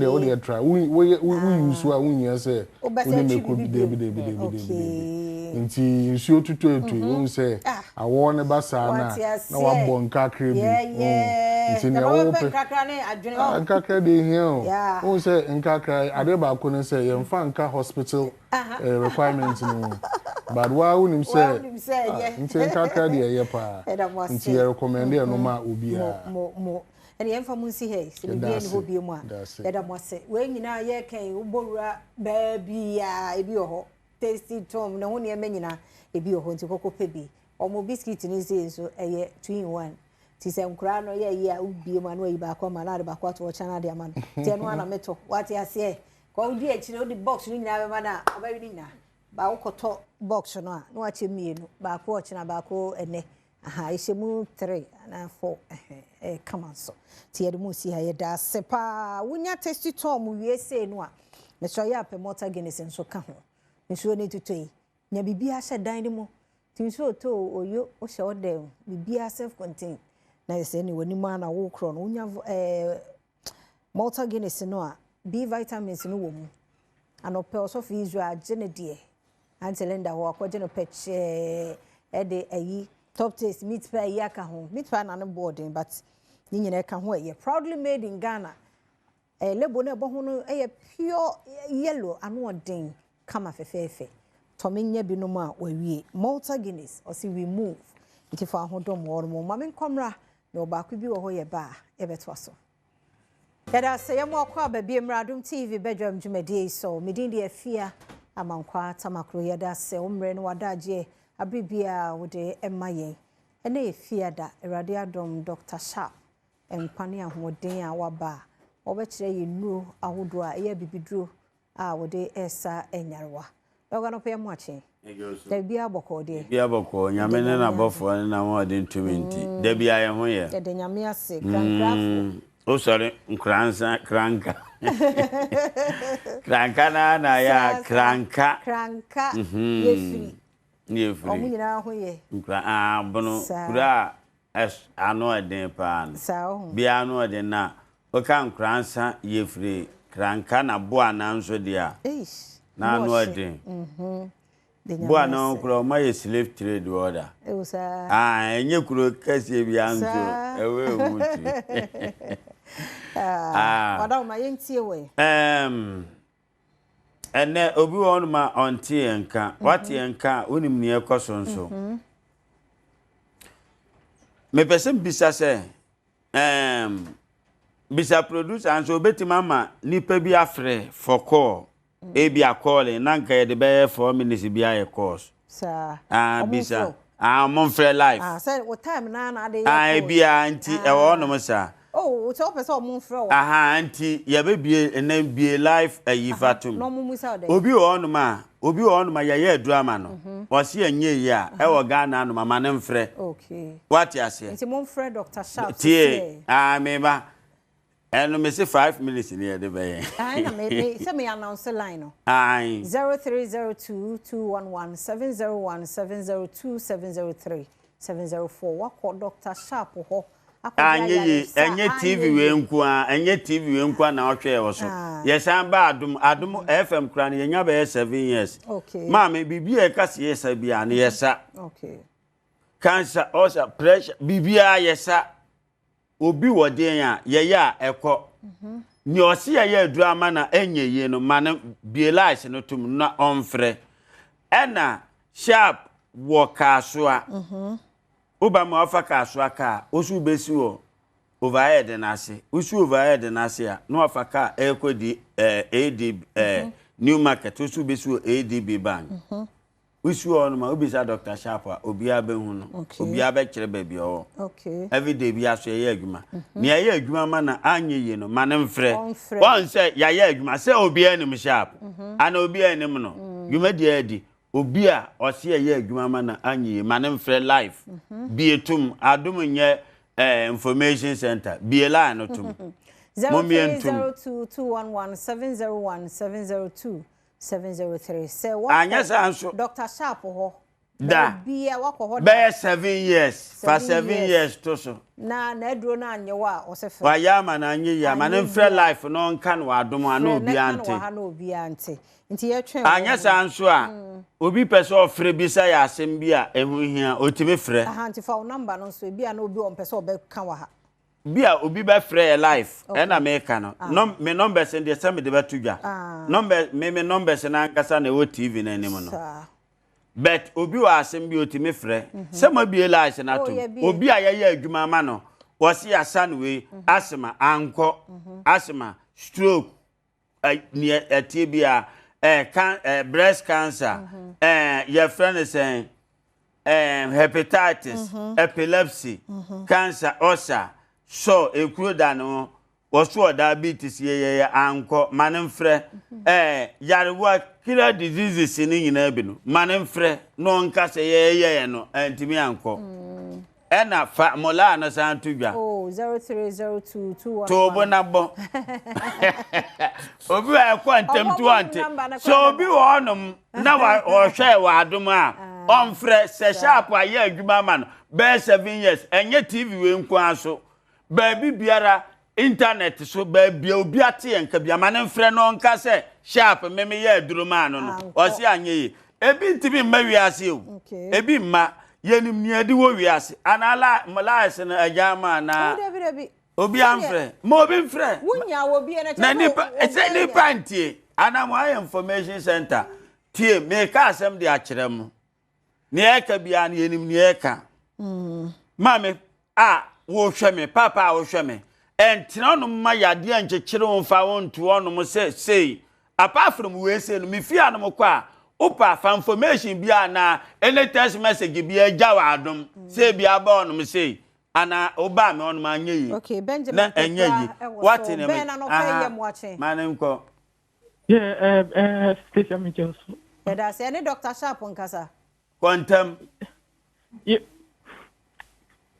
Yo doc dia mi bisa ni se mundo na muton no ya dia mundo no muton se bia mi asma mit mi aba ho ana o me ho no mo no me mi ina no me ho no mo no obeba ade bia ni ne edi akire wate ne me akire no enye ba bia na obetima ka oba me ho no obetima frɛ afia ewa adom Sanya ya nipa no fa no bra Adom TV ano onom no se onim Adom a fa joy bi Adom no ka hu no fa joy bra be kan na kese asema no ye ma antima anye wana si asema ni aduro ya de bia wa aduro me apart from achacha da bi otie no nyambotre ono wa asema da be na metimi aba ho da bia ye adwuma okay okay da se ofofo yes ya da se ofofo ni omo anka anye ye no mfre ko o da mane nko ko ofofo a ombe ko medofo no pay yam wache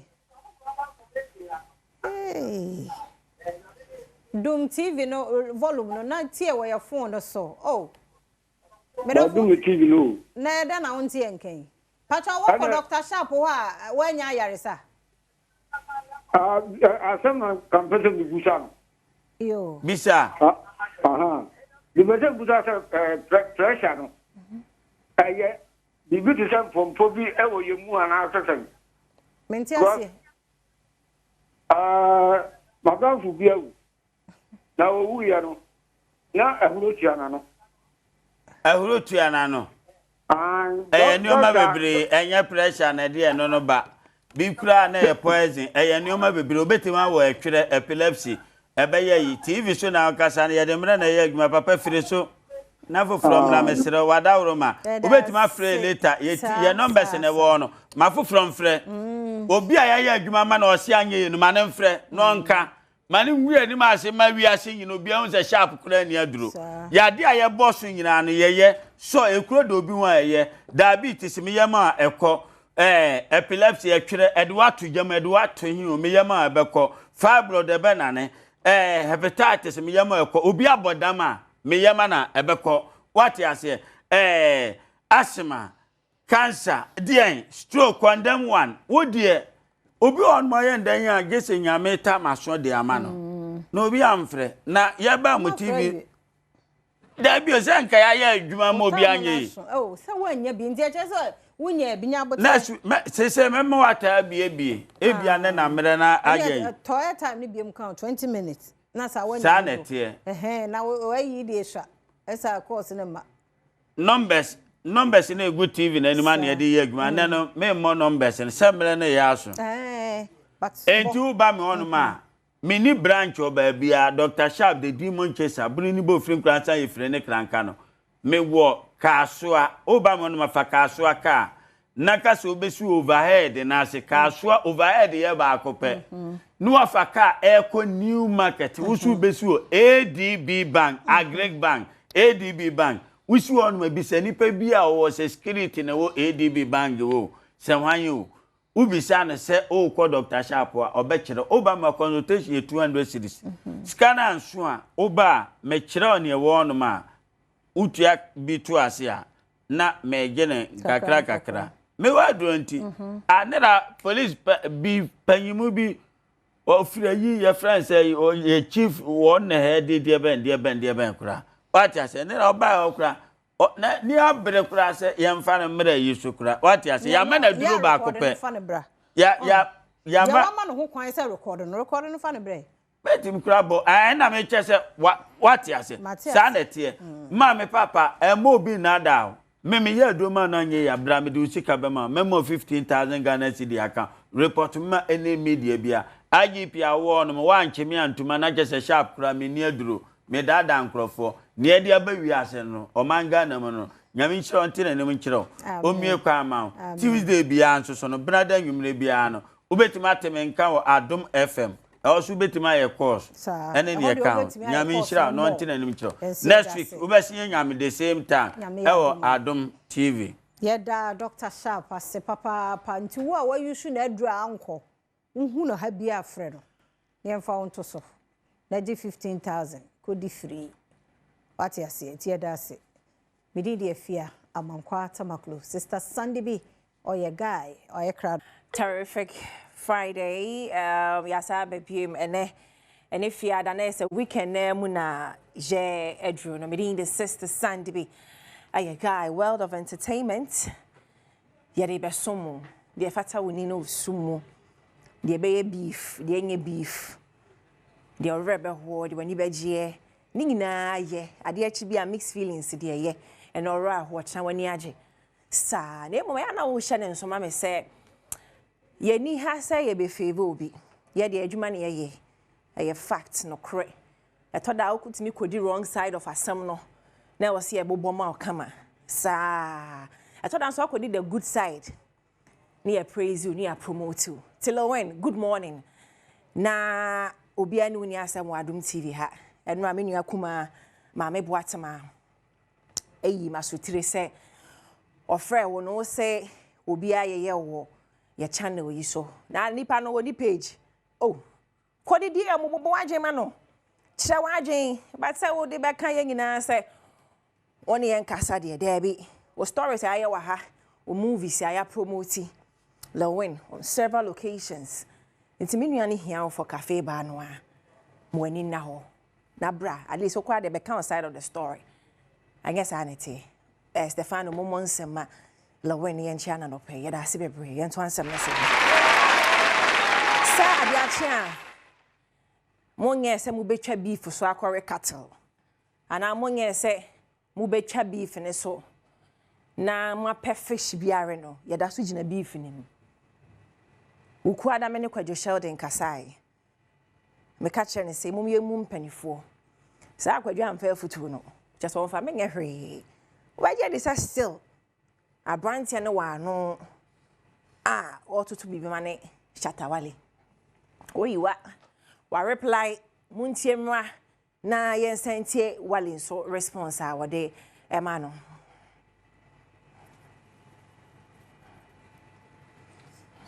If I need help, I should reach out. Come on, bro. Come on. Shamanim very. Oh, me bomb me rough. What are we doing, bro? You blocked me on Twitter.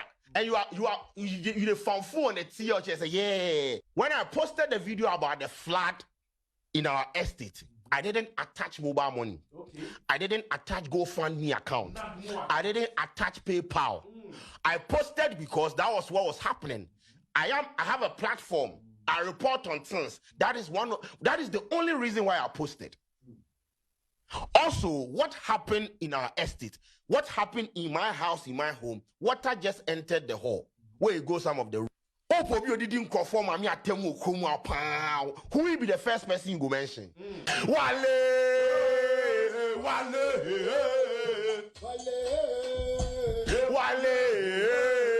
Wale. Miming coaches come free in the hall. Taking money from him is like taking money from Aisha Modi. He's Baba. Now, I've seen that Madam Aisha Modi has done a video. I have always said that I would want the Shatawale to squash this thing. Whatever it exists between us. When I met him in the United I extended a hand. What did he do? Oh, that'll be the time where you won't show in Cratchet powers. And you go feel even greet me, then ignore and move. Your man said no. Aquaman she needs to also be man fishing net or see the baby. We are them. On say who kukotre the original che fa bobo ne ho he send the auto bo abokotre Ni oti akyire so no anyway. Say ni akoye no. Aisha Modi etimi agi stray bullet. Wow, beef ne wa. Oh nice. Ye be si June na me dwen say enti June pan mu be de ma say June mu be de. E ba ne sa na madwuma ba because toma ne no Aisha ya bodi be ma ne no. Wale amfa nche no. Mum ye ntie de wale so kan. Content, whether you are a TV presenter, radio presenter, whether you are a blogger, whether you are whatever in the media or in the entertainment sector, please don't try and advise me because all of you don't drive Rolls Royces. We all started this job. Why haven't you bought a Rolls Royce? Why haven't you bought houses in Israel?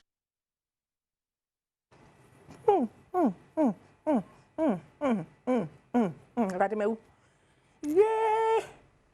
Ah, Debbie, Bobby, na me say, wow. Oh, Sisu be madam. Content, whether you are a TV presenter, radio presenter, whether you are a blogger, whether you are whatever in the media or in the entertainment sector, please don't try and advise me because all of you don't drive Rolls Royces. We all started this job. Why haven't you bought a Rolls Royce? Why haven't you bought houses in East Legon? Okay. Wow. Abusia. Hey. I said, "Sama maybe can quiet. Ya mama warning. Wow, mama Rahu, is he any Rolls Royce? Wow, abusia mum kambom ni ankasi ho aye na do ye wo hoda monye so mame amen. Ye betwa so why? Eja Rolls Royce kwa me misa ne bo. Se besre mo. Mama ye ntwa so no pe kra trotro na me fesi circle na me wo mu bai. Ti no. Yeah, why? We ain't trust on. Safwa cramming crabby. Boo boo. Oh, my boo boo. And I say, I made a meeting me. Akabiana. Cafa. Mummy, I'm trust on. Any Rolls Royce. Why? Young custom. Ay. Just a man cry to an pay. What by Jenny say Wesley Cassie? Or a TikToker or a brand influencer. A brand take my can of a fair by idea chibiana. Yan so mode tag, you know. Nano say, we are sabi so old, darling. Nano, you just say, Nano cried, will be crack or tross or what pamping in her. Hey, me am shame, and I made you say, hey. Now, what can you fear na sabi? What who now over pampesino? There's a 7 say I drew headquarters, I have brano. Say no, what a funny sister, so some men can tremble. Say so or your bar, so your bema, so your bar bema, so your brewa, and you'll be awesome. As some fanasam ko pokun fano. See if you know no one fan shame on one kind. See, bra, why? Yes, sir. The may be a Obibeka. Once I made them about space where mono. Mama may followers and the audience the opportunity say on better my dream. Semi-pill, semi-pill, and you know, the Obibe can be ano, any opinion. And you say, when you say Obi Bab on time, because say, Sabi, on many of other, like, I don't know why I was say, Rebecca say, oh, and sister, because Sameka say, and sister, the OBGD, Meka say, and sister, the own person OBGD, no, we get anything. Exactly, you know, main stress was animal home. Yakasa. Oh, no. Miss Obiahano. You look so lovely. I mean, are you dating? At the moment, no. What dating? What my girlfriend? Yeah. Who dated by how long? One was close to 2 years, and then the other was like a year or something, I don't remember. Meaning, so what's it paying? Say, go focus saying, who dating but the opposite one. Oh, yeah. What are you saying and smiling? And how? Presbyterian hymn 214, stanza 1. Asema ye kure muyi ye Yesu Christo de na se ye ni dinti ye nim se erin say. Nanso what is a bro for? Yan fancy say him no kwa meti. Tienye okoka we Emilia Brobe. Okuku seku the talk show mo yin Adwada wa Adom TV so.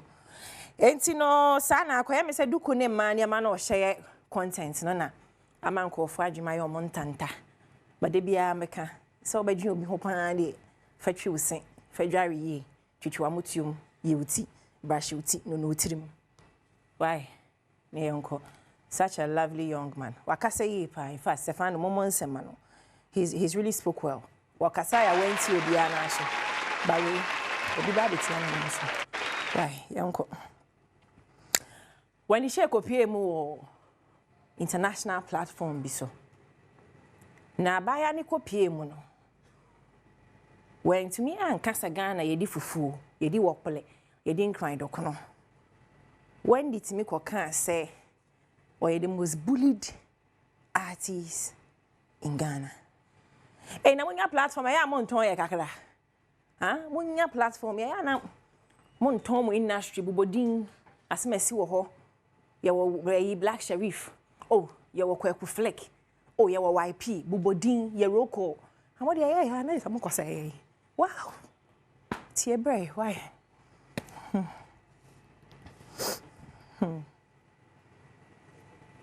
The understanding he had of the industry, he could help me maneuver my way. Exactly. So, I mean, fast forward, I was hated. I'm the most bullied artist in the history of Ghana music. That's great. Did you ever want to quit at any time? My mom told me to quit and come back to Germany because it was crazy and it affected. Let's go. Quite as now, quite an anchor of this anchor with me, but the best I can to us to say you are the most built female artist in Ghana. Almost every show I booking me as MC, Eastern Music Awards, a Zongo Fair, all the events have been on as MC. Me female artists are me so much booking a pan for shows over Ghana. Wendy Shea. It means you are doing amazing. Me when it's a time now be rare no. Once na bonny. Na we didi Ghana for chi mo penasem. Sa time na be rare mu Ghana nso de ade o mu chi kura ne sa obeyo hu so obi. Tie ho no na asesa niema no started, but to say you are the most bullied artist here. And now of na wonko. Because for home, for a truly or more Ghana. Me cry me cry. TGM ko mo de me see from say gim. Chanka nya me na me gusu didi. So sad ya nko mu wie me. Ti ya bibi sa no mane ha e game. Ti ya de se ugina mpempene, ugina ntentene say me what talent me to so that's the most important thing. To aso oh yeah there to aso. Why? Ya platform on ton. Oh. Mama fancy kwa na mkwenda kwa mera hodada. Why?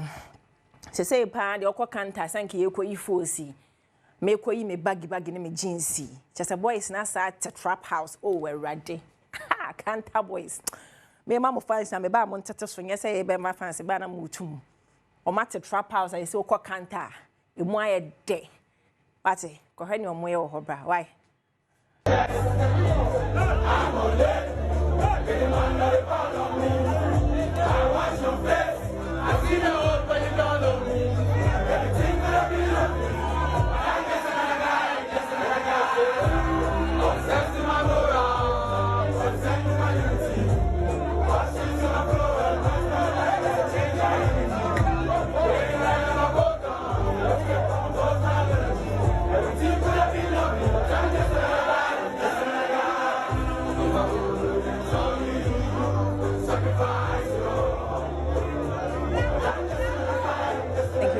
You know, ya pedia mo ya no all work and no play makes Jack a dull boy. Yeah, Juma Jewani release stress. Obi to me Troy say, there were comment section say Akron Forfa. It's about time I'm over respected hustlers. Obi sorry, or cope be abidi. Also, or Jenny, the ultimate Troy and a Akron Forfa. Make a gongo or the Yerianida. Money now was what's it? Na yem fancy our ha igil wear and a pamatadi. The mammy. Net here with different colors with one or more tests on the same building with Starbites restaurants.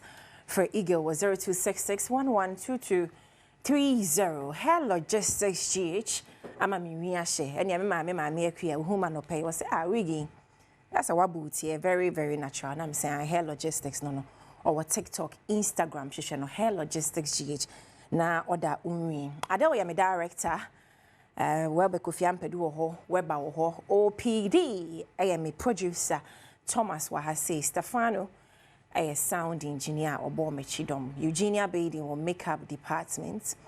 Happy birthday nkoma masa Israel eneba abe mu a wo say na eneba abe mu a awoda masa Israel was set department ho masa Israel happy birthday about say ene masa Israel so wachi aneba ti ma me fancy awa ha say mam so ni happy birthday and confirm no me nye din no unfortunately baby boy ba papa ne masa Israel bright happy birthday nkoma bright I mean sure on to nkom fa na mo nsisi o papa se odo pa okoso wa do nu yesu mo janim tinga me insha bright happy birthday. I'm the guys going yeah kokuma say we say krom ye befie akwaside festival Adom TV crew no hwe anim ye ba ye bote kokoso na asana ma opia akwaside amamre ye betwa ni nyina egu Adom TV so amamo tikuma say see ya bye bye. Live on DSTV channel, Multi TV, Go TV. Maybe I will be on Facebook, YouTube, X. Search for Adom TV. Meeting the akwasi in Siansemi de Cabre and Edris. If I say come Morta Guinness. There be a catch us so ben one nom dia mananya Morta Guinness. And don't kwa mu the ne kama. Ne come do pa na pa de betimi sustain you. Aku anim ya a Morta Guinness. It's as you no ashemu Emma.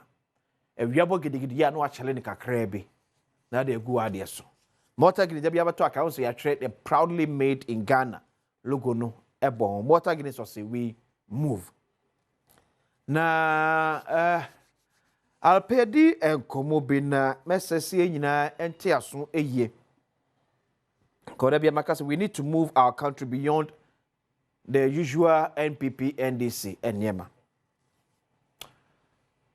Adebia ha me kakra se enye mem nko na AC but me Ghana nti na me use Ghana no se abai se bia ense metate ye ene mabone e course with the previous administration name o wadisika wafaka wafafie.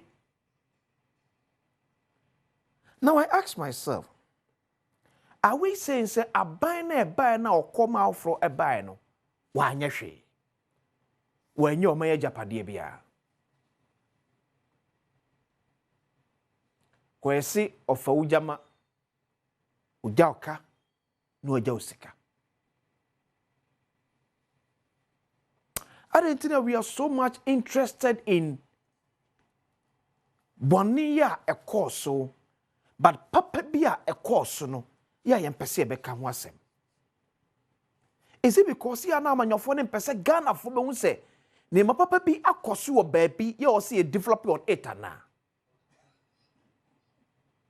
ana say o man e team no ye de bad news nko anepe. Oh yachi onabu way yachi onabu ene fansa aban na ye adwuma. How can we develop beyond these enema? Now, the first term of His Excellency John Dramani Mahama, Mam Kotoka, we have changed Nabia. And the first year we at TVC, of course, under His Excellency John Dramani Mahama, the first time in office. But my Rosemary woman, MPP by the only thing ya near tea about a sikani if you say skedia koso. But the true essence, and then for so dear at the way a woman of mine, baby at domama ban ye the sea ye, baby a bit me at also dear frino, ya shut down to one same baby. But it was all about the negative side of Kotoka International Airport. Mama trouble gas.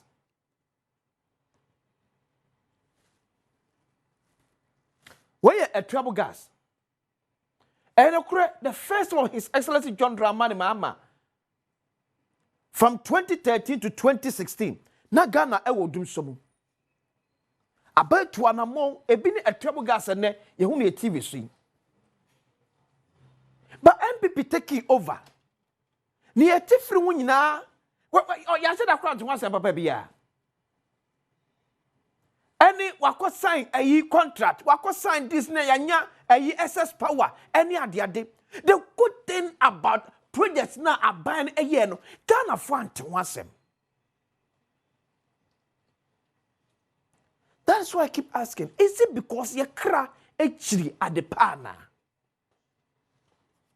You cry echiri at the pana. Should we always be dwelling on the bad side of every project be a buying eyana?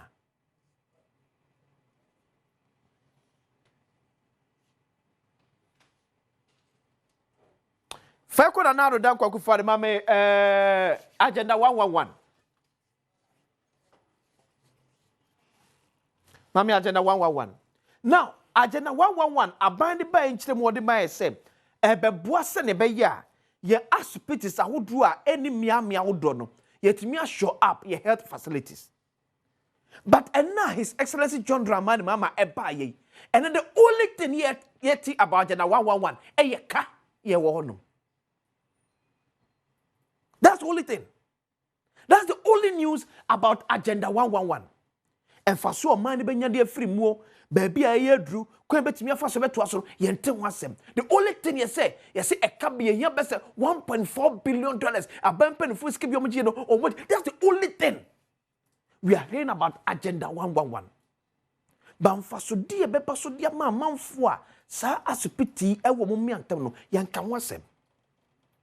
But do you know why? I said this, I continue to say, yeah, Ghana for your come na manyo for yes, sir. Sene akosi sian begina na jomama de power ye obon de Europe ni ahye natare. Oh, jomama meniska. Ane kwa nya jomama bi Ibrahim Mahama. Oh, wagye say tam, wahwe no. Aman sem twefo a enya kokodro to say it right. Ebi amna kwa say ene ubi a radio, ubi a TV. Everything about Ghana is bad news. Everything about our country. In fact, some media houses crowd here. Agenda 9 say, "Abano wa or power no. Let's find a way to demonize the government." We see no good, we hear no good. It at the bonnie koso kwan ye beka wasem. Do you know what actually say ya anti Agenda 111 ho asem ni ehuru ba bia ye adru ene ko betimi afa so ato aso a na amanyofo no ahyewe no me sure kwen afa so a lot of projects one more young complete here that's one no because penifo ne kan wasem ye the pressure ba beto oboso ye ba uhuru say ade na abanda da ye no efa so ye kan ne bonni ya ewom etuetu one more utai Agenda 111 all because you see penphobia diska it your time your boss na abofu it ya dia be mam no mienu atia ye the pressure beto penfo sem ye wo project say ye to so ye nwie nya so fa so ye mmoso kwa no wate papa ewom. That is Ghana for us. Timamufunia babaji bad news want to do Ghana for. You need a bad news for too much.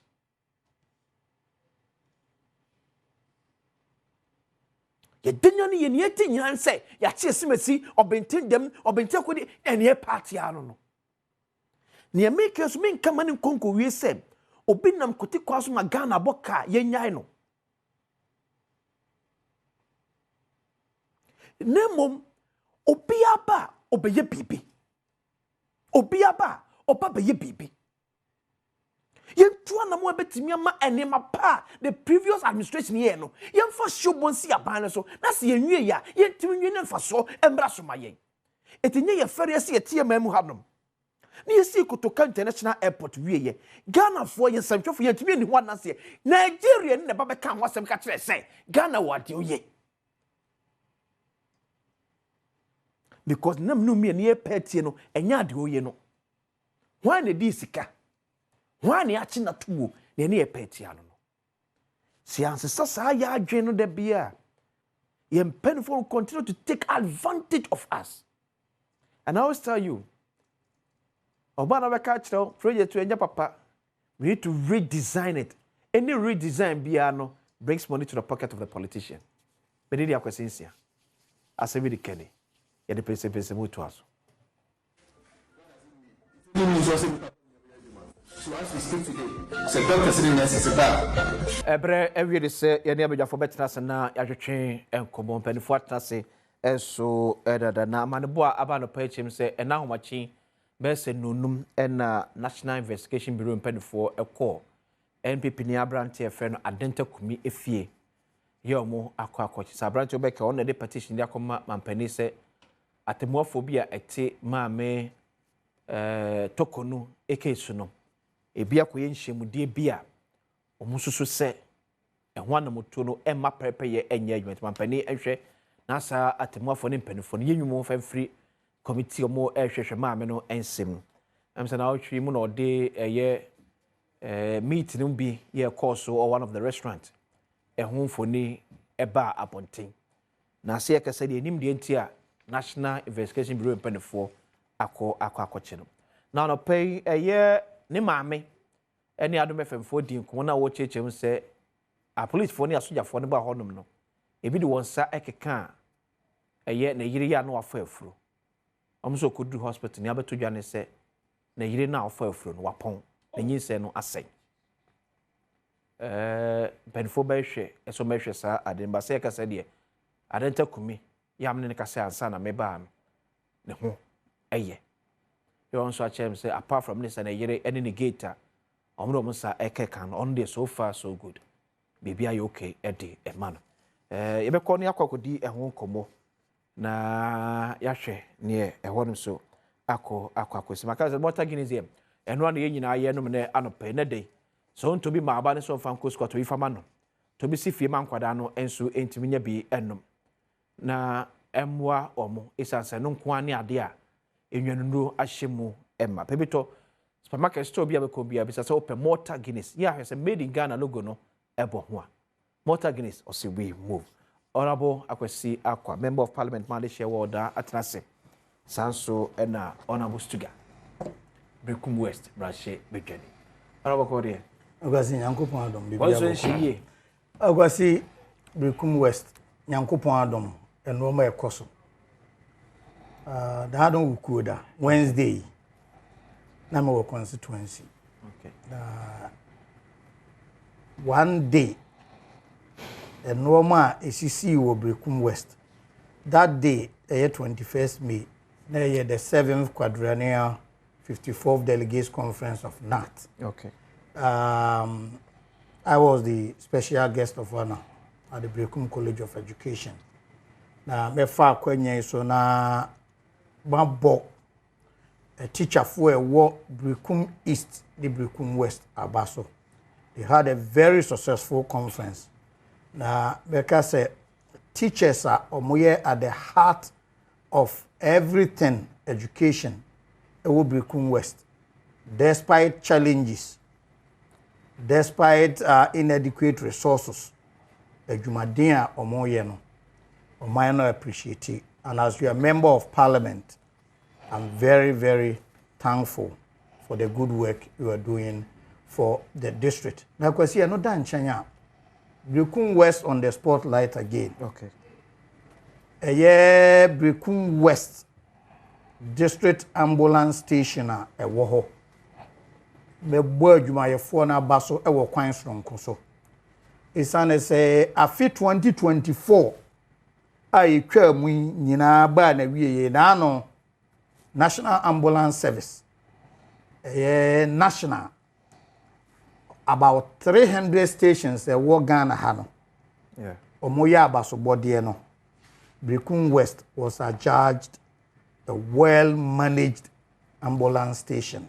Okay. Now before our national de no baso no akwasi na Bono region out of 12 districts Brekum West ambulance station was adjudged the best ambulance station in Bono for the year 2024. Ambulance a service in terms of performance best. Okay. Our Bono national by and also they were adjudged well managed. And they put Brekum West on the spotlight.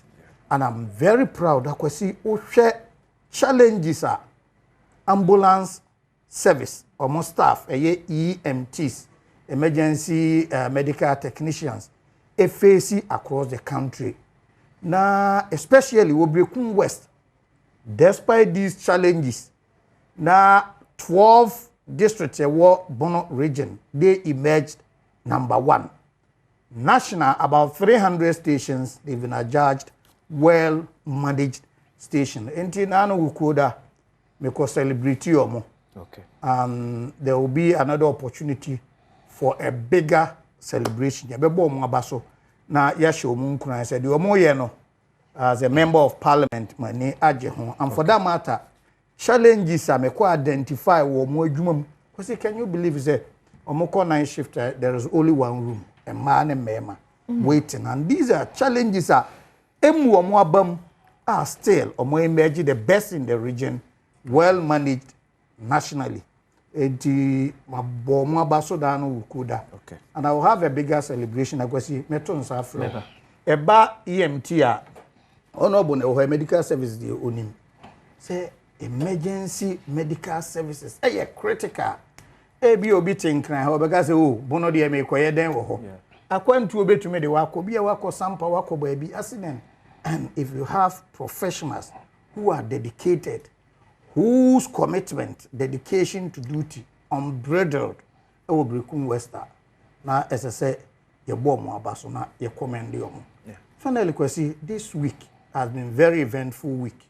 A year committee on environment, science and technology. You pro authorities and agencies are Ministry of Environment. Inti yako PMCSR, yako PMU EPA, yako PMU NBA. Na kwa si NBA no, authority bia. Kiana fuwado duwa na enti omo ho asem. Na kwa si omo juma. Hiye. Omo medical field, National Biosafety Authority. Enti omo na se ene biotechnology abayi. GMO, sort of genetically modified organisms. Biotechnology into agriculture, into health, and may affect human health. Now, ENRA, a committee led by hard-working leadership of Ura, from Pon Ado, Mansour Dubia, on a chairman, and of course, Ogunde. Former Deputy Agric Minister, opposition MPP, but he chairs that very important committee. And of course, the ranking and indefatigable Member of Parliament for Kumbungu, Professor Hamza Adams, as ranking. Now, Oshe leadership, chairman and a ranking, said you more a Putu Environment Committee. Ama abeya konona ye mountu crusade to fight against all environmental injustices. And normal a high environmental. In fact, committee I was say environment mo dey won time to you okay finance more park public accounts money ade. But under the leadership of Professor Hamza the chairman, Ras Rankin chairman, they've made this committee very active. And as a member, I'm very grateful for their leadership. Now, because you call biosafety, no, said the American. Said you more juma tie. Now said this authority under resourced. Because you money who kwesi bibia if anything goes wrong directly affecting human and animal life. Nti ye besre say ye nyina asomman no. A authority the act was passed in 2011. Okay, office was set up in 2015. But obi anti omonka. Okay. Omo Ghana Atomic Energy Commission enclave wo kwa benya enra ye ko ho nti ye besre say ye nyina best support omo. And I want to say big thank you to the staff notwithstanding lack of resources, their commitment to what they are doing superb. And of course, EP, you know, under the leadership of Professor Nana Amabran Kruchi, fantastic job we went there. And then you bet also after this program. Okay. And I'm enjoying my time as a member of this committee. The question now will be a sports committee, NT, me co-programmer, sports for the friend, we could do what me introduce me say a member of the sports committee. Yeah. But I'm the proud member of the Environment, Science and Technology Committee. Another news committee. Yeah. Right now, just say National Investigation Bureau about Rachema won't to me fear.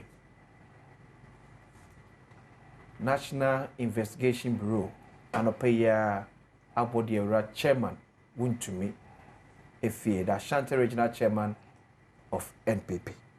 And I can see I'm say what mammy am fancy without your mammy. The vice president. One and I'm the baby we are. Me prelims no mammy touch it and sana chiri yaba. Me faso ye dia se da be manyan ko. Na adije sem ne se de Ghana fo nyina e ka bom e bom paye irrespective of political affiliations. Just we are united as one people. Nyankopon adom odona beduru oman mu a oba abehye toa na dwuma so. Yemfa se da manyankopon na yemmo Yewura Mahama ene aban no Ghana fo nyina abaso kwanya yefa so etaye mam ye chimpa ibom resources ama nyankopon de na ba oman mu a obetoa na dwuma so. Onabakwa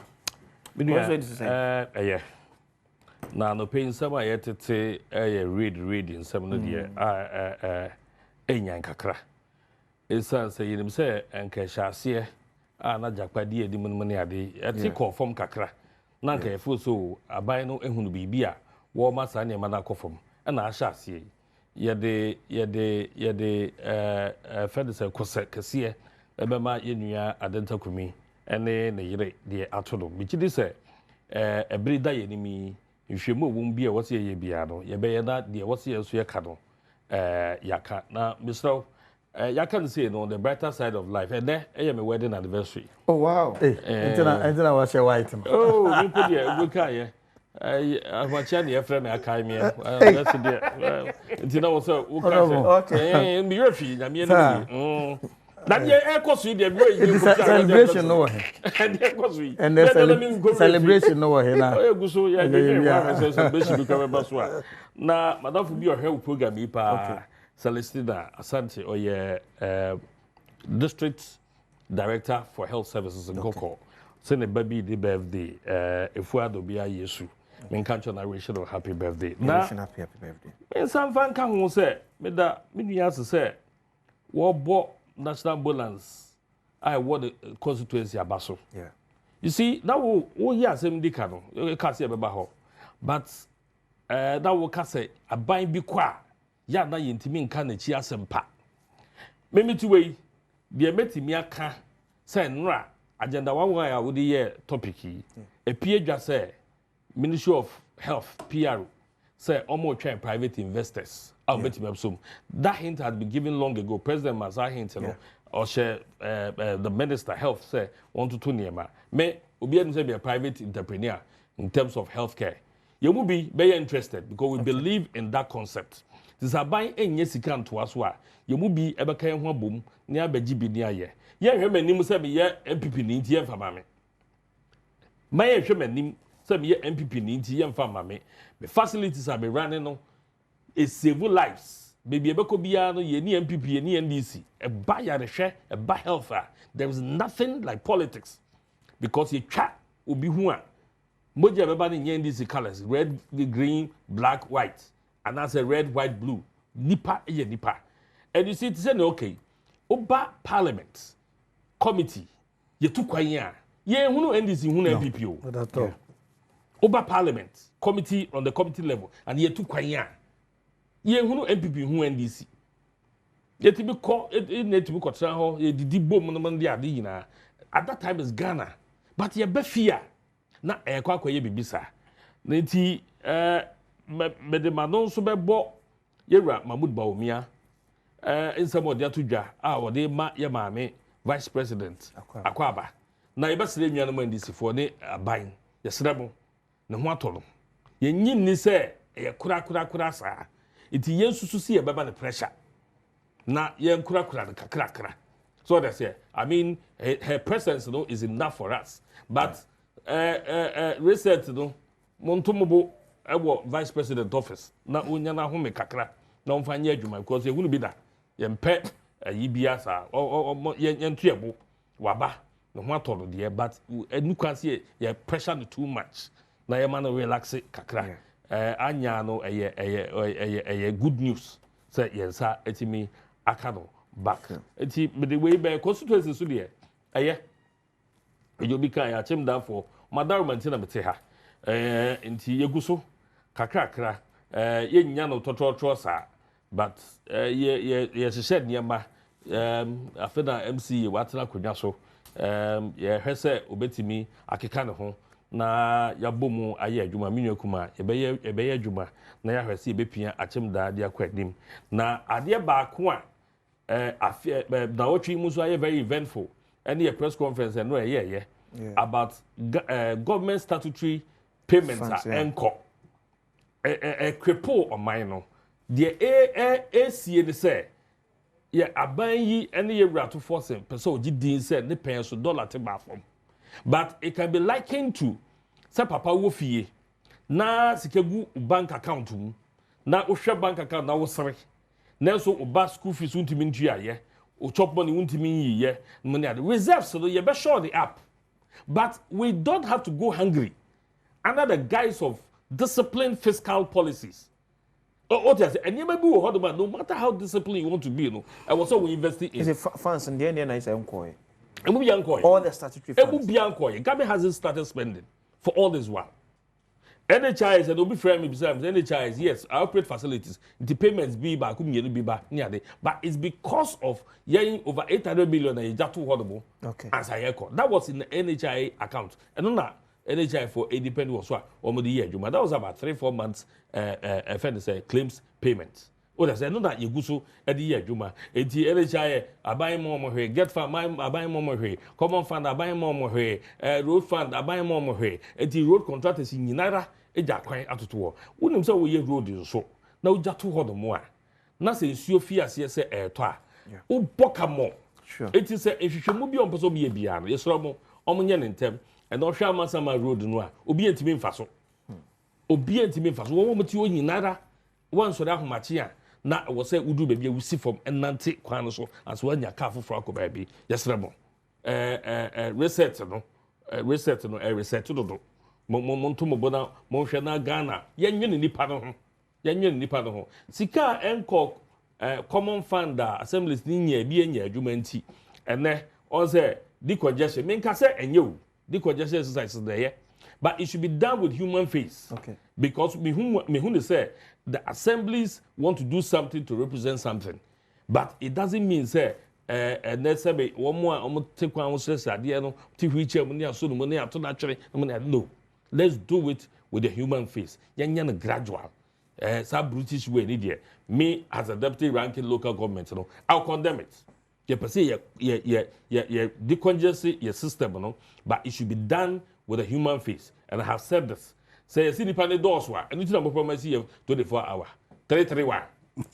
Mebwa 331 it one shift pay aba pay so mo fa mienu bi meka ho mo create two shift bi e meka ho it anya nka 24 hours ni sha se won kan so dey say easy system no the easy system no so 331 ba ko da aba pay so mo create the aka do way nanka ahotom na kakra enti yesre we be introduction here quite na simple okay a quick one on that in fact where your issue are to say the whole kind of we won't politicize statutory payment he say common fund ne no ma ba be ma no ma kakra koso see here my constituency it means even assembly ye kura just MP o ko pe besia ko support it is true but honorable ade ba ko e woman so no say ye nyina anim say aban sesa first year no first year no na ya a tie basa because o hwe ya agwasi on the 11th March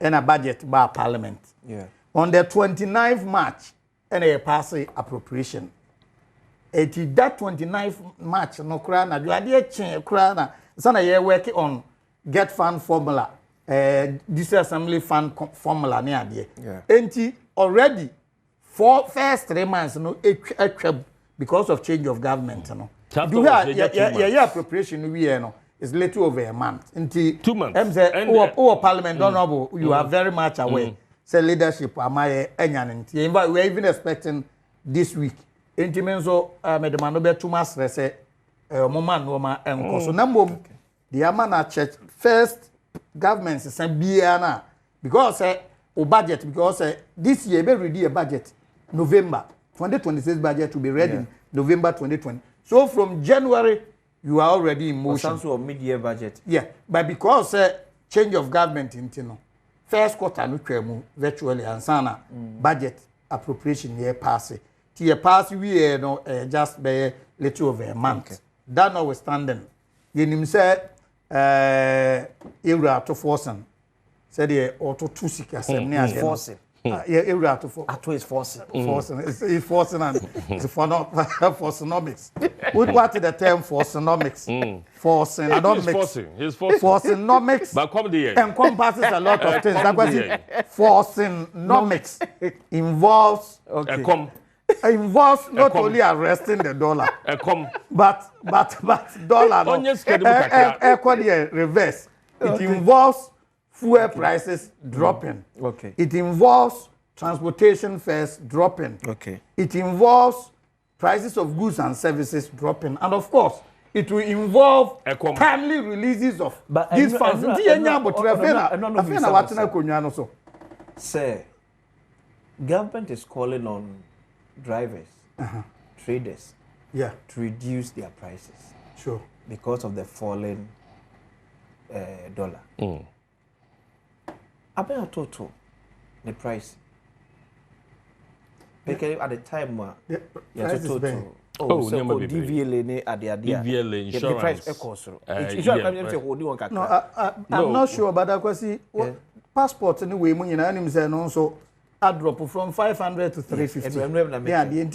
The amount for also say, the way now bounce the pressure to the private sector. So amount so go near them.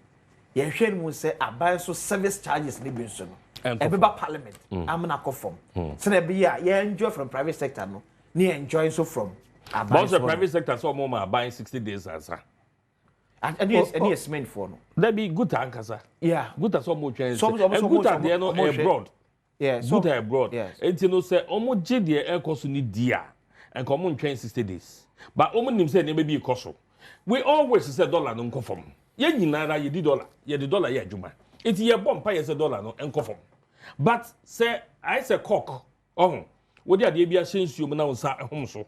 As far as on sa home so no ebeka. On sa edge ebegene no agem. Uje mu na ba so ra. Na me come there. Ye release sika kakra. Because we release sika no a. Eno na man for ebenye sika. Contractor for e contractor bia nya sika. Ochem ba mi no not the be fa ato dollar. So that's it. And then sanya mani na nko so. Nti ye be boye ho safo hin say dollar na e cost no. Now so that come there. Now when they are most Canada the $2 there said na.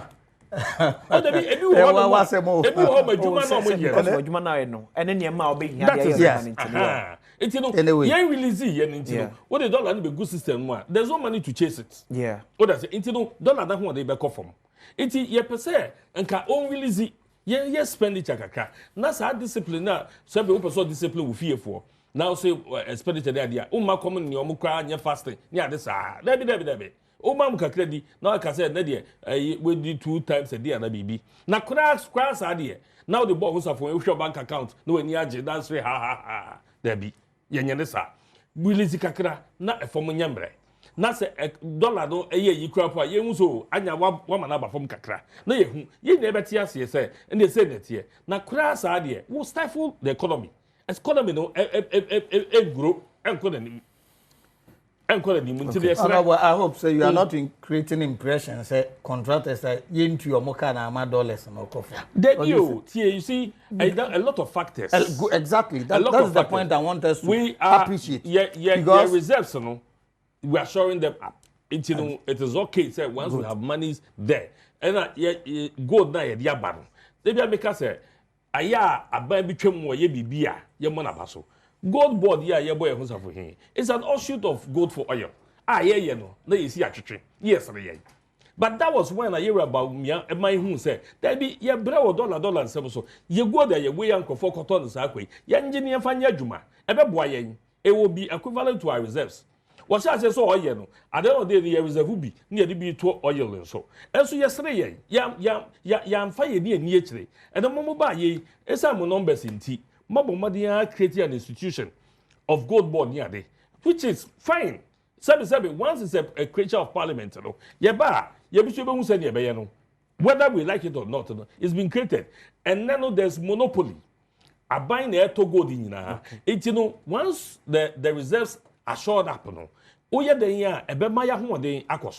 but that element of fiscal discipline, there are 2 years, was say, to me, a discipline, fiscally, no. But see, I don't know, who say, and now we are not a drink of finance. Are we being disciplined because we're still under an IMF conditionalities?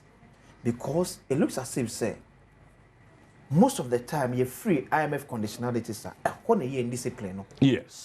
Yes. It's also about leadership. Yeah, it is also about leadership. From 92. It is also about leadership. From 92. Ebesi no can was ye yin ni twa say ye free IMF shares be asia. We see how quote-unquote discipline will become when it comes to eba yesika semwa. Ebra na ye feel say ye CD ye go single digit inflation ya. Na betimi actually be bia na ye wa that time. The question is say the ability say and you be na ka say ye na no nsia. Ya na ye hu say time o say be da no nsia na ye kwa. Agwasi development is gradual. Baby ye fi e de baby ati. De bia ye ka say be nnuanum social democrats pa o. But you can't want more these social interventions about power, memoir, that's it. More capitalism, more capitalism. Then because ultimately, the finching,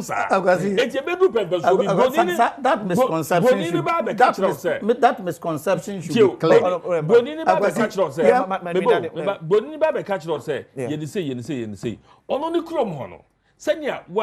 To the board developing the system, no, or yes, because data, you say we are here for. Okay. Where you say. Yeah, data. You cross our data. I think you build it.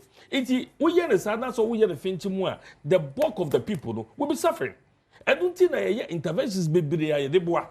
So that's here. Now, it's me a buancophobia, no more to me about a better level, bill, near Drew Pensobia, your neighbor abrofono, almost said the pet. Tidia, almost cut a yan, yani bayer. We don't need them to come and tell us what to do. But an idea, Sabi or the Nisi come out. No, I shall say, electricity bore our form to Tum Cosro. No, I shall say, school feeding. I don't know, man, and Calavia free.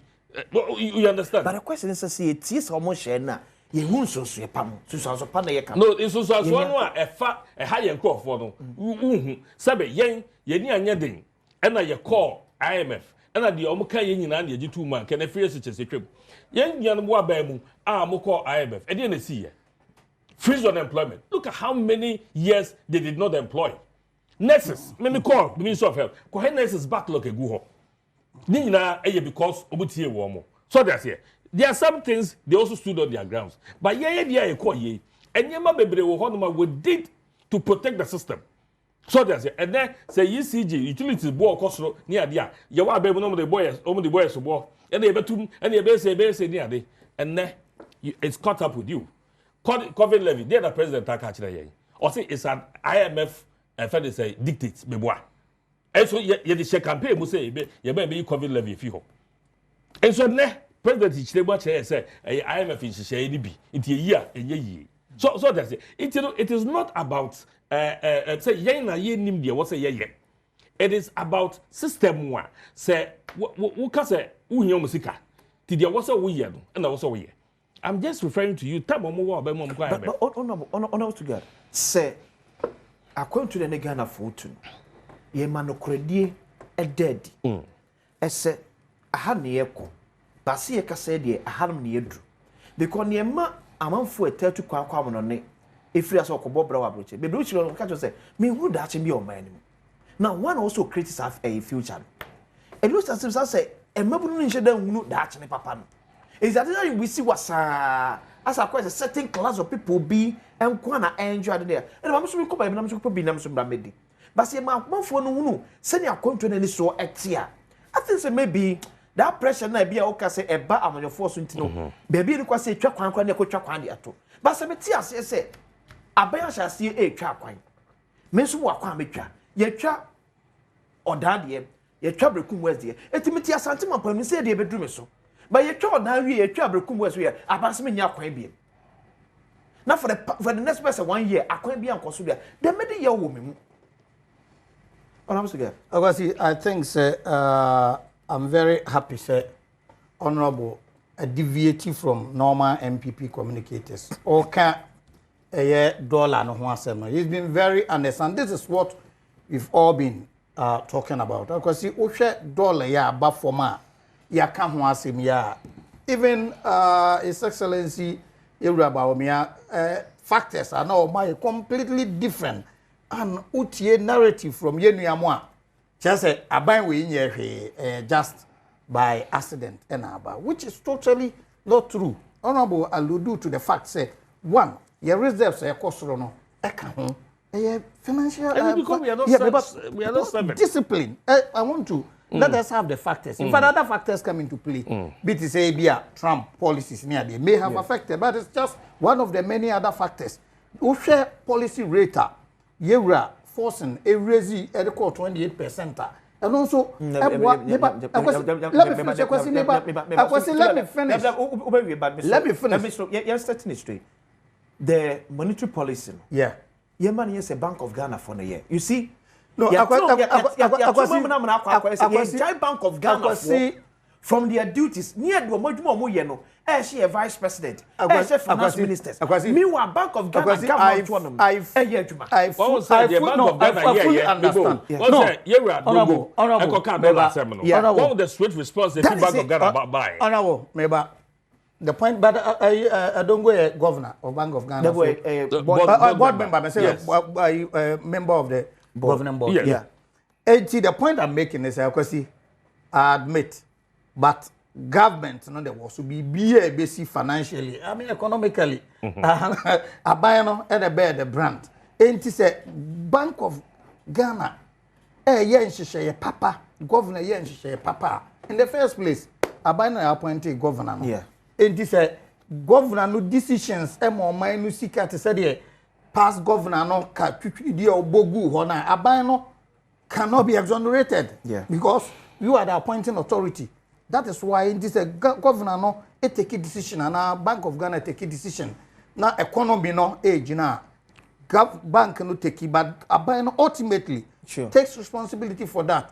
T-bills rate at forcing policy buyer a lower bar form and also confidence about a economy num and gold board asema ye ken. Honorable Adiatum say gold board from PPMC.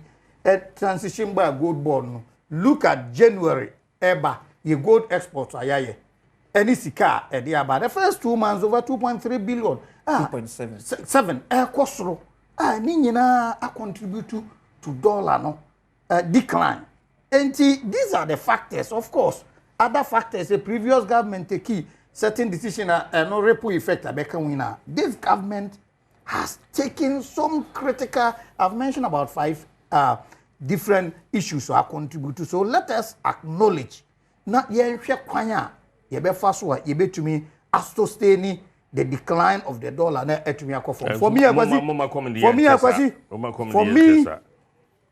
dollar na ye can. Yeah. People have been so ambitious be could say ebeba $1 near there. But what I'm looking at is relative stability. At least baby you could do ya na cost 17.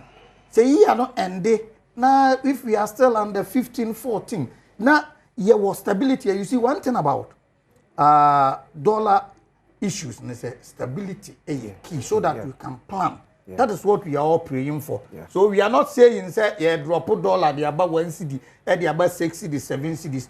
But with the policies are buying where they go na nhyehyɛ egu hɔ no menim sɛ we will not go beyond 14 by the end of the year. Yetumi ka hɔ na ye stabilize no for long period a ɛbɛboa ama economy no etumi akɔ. Honorable, I thank you very much say we acknowledge government way. Okay. Policies ne interventions ama yenya way no. Something the former flag bearer cried to me conceding, and that is how we build the country. On Adom TV.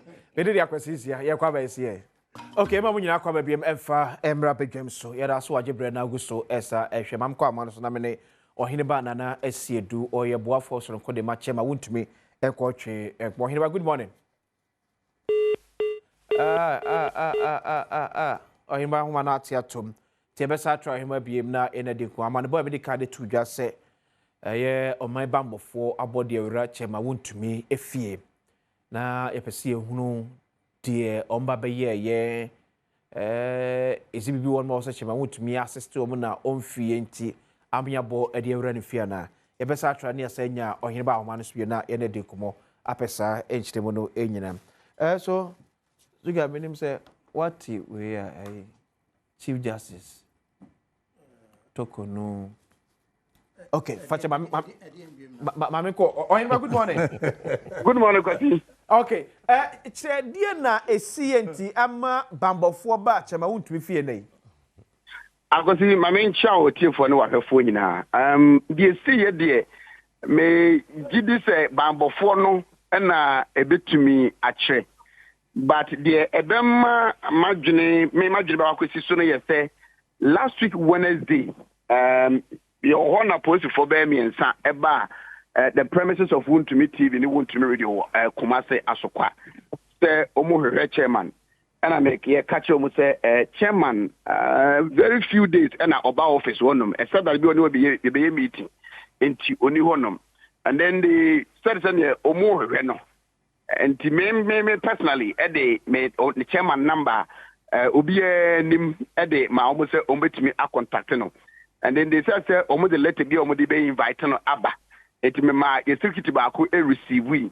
And later the letter Emma chairman. So to cut it short, no, they invited him last week Wednesday, Omra. And then chairman responded through his lawyer say Monday, Namia Adoma Obeba, because they wanted him at the national headquarters. And now the letter is by Kumasi into Wednesday Obeba. And so we are there. You Mr. Chairman prepare Namia Adoma Monday Obeko the national headquarters. And area by 1 p.m. And some CID officers from regional police command afraid say ompeso mo ni be din komo. And a chairman say etchen ne fear will see for free e wo kwada so hima say o honom omra. But now honom e ma ne bo be 15 minutes after 6 p.m. Normally, of course, I to a bear 3 4 no few. But some money about bear 6 omu anko. And now our friend catch him say young coffee because on your show say omubeba and okoi. And so this morning, our fear our prepare be through a court in the site omu more no. And then the security be catch and say when was the police for be abba abe traffic when she are open so omu omu bangi into the main gate you know. And a chairman sorry into a cameras just say about 20 to 25 police armed men. Ebinim share uniform, ebinim share uniform. Ebinim so akatakata umanim elumotwa efin ho hia. Enti I don't know the ama omu eteki this, but the fact is oma befio wa engage omu no as I speak dodo na efifie honom ekọ a ebi so aka honom menim de omu twan de kwesi. Okay, ejisi aka say omo the chairman ekọ ana say omo anya na mfara nko. No, Oman to me, I'm chairman or engage you no catch you say he has responded to the police on Monday. Or no or fan at the moment, not the person who in fact, letter content was that Omu inviting you to help or assist in investigation about these are contaminating issues. You know, apart from that, we need any other thing be but that content of the letter I may read that was what they invited him on. It was no more engaged, you know. It was a heated argument here and there, and people started massing up party for near the day when if you want to know. And Omuna for some reason best known to them, baby no retrieving. Okay, so the chairman I want to say. He's very fine. He's not moved at all. Okay. Eti I say bibia and say Debbie. Apart from the gate, no more try to move breaking in. No, nothing at all. Na bibia akano. So I wish I would say nyame admu Monday. Yeah, dear, the Muchema Beba headquarters. That is what no originally I planned headquarters Monday no Obebaho. Okay. Minim said yes in the ABA changing the narrative there, but he was prepared that Monday he will offer himself to the police. Now Onuma could come be our person community. Okay. But that's why my best about chain ABM. Or you ba SC do aid edema chairman won't to me na must say no educate common. Eti on mama for free. Say honorable opening remarks now. Yeah. Or can be about rate near the other. Yeah. Ye nyina nso enwe hu se o man no emra wo man no. Enti wuntumi die I'm very surprised. Say abambofo invite because let us be very clear on this. Because sometimes every right some be arrested to interrogate you, but omoma the courtesy extend the invitation. It is only right say one invitation no. Now situation say your invitation na nipa no kire at his convenience da or no pay so they be calling that on corner. Then I think that we should not encourage those things. Much as may mean for any attempt to harass anybody, whether past, present, or any Ghanaian. Say these security agencies be harassing. We should also be law abiding. Nanso abambo for to suffer what you only faho no what to me because me tie spokesperson or say abambo for to me and fana nkoni adeno. I mean was here no so everything say omo abase ye beche wakwa who is one to me to say omo ntumi amfa na nkone ade ade nti ye besre say no ma bi wo ha mo ma ye increase tension ya to nsa afrew Wednesday wa call the onim wa kikan wie then you go back omo hia wa omo asanya afrew na ekoye say ya to nsa afrew me ma da me pe na me ba ne ade ade a some of these things no a raise tension enti let us wait and see. But I think it's because ye nyina wo mamu ye nyina ebeji atum se akonta ban and insensem ne ade e baaye no the expectation is at least he has question to answer. Having question to answer doesn't mean that we are guilty of any offense. And the to suffer wa you are innocent until say court be prove guilty. Ntimo ma invitations enter you see as much as we are all against raids and all those things. We invite any panel so ma. What is the next option? Go to court. We invite any panel so ma. What is the next option? The next option in your court next option because police have power to arrest. They have power to invite. They have power to arrest before I go back to court. Okay, student. Or decided to obey you option of invitation. Now decline invitation now. Then what is the next? Okay. There's some of these things. No pay dia na ye kan mesre BBC a ye ma enwoma no nye clear no pay emza report ana wunya nipa wona ne kasa o omoko adenta kumi ho no adenta kumi de omo amfa omo nsa anka na mo omo de omo nsa keka na yire e de nsa keka ne security. I mean, what is the sense in this? Say nipa na oye suspect abo be fa no mo anta ache na anye ne we so ne ne ho son bibia anye no nambom ne yire na onyem no and a police I mean some of this na here can matters honorable nobody will countenance that say ukoya arrest especially na pregnant woman wo na do sabe but the here can say esia eya mo mayenya clearer picture of the situation because they are making suspect na ankasa do say obia anya ne hwe na mom na yire ne body security no body woman I mean say basa and try ye but let us wait and see meaning say ye koyanim no the truth must be told na akwasi ye nyina so mfa enhye yetiri mu say obia waye boni bia no will be called to answer. Okay. Your friends be answer bibia. I don't just say you're guilty. I mean, look at the last 8 years. Number of people are binder than invite you more court. No more nyom three didim. Enti okodi kan court wa sabi na wunni bem. But let us be law abiding. Na yema emranye adwuma. Sa nso na best approach to inviting, arresting, whatever no so yema human face.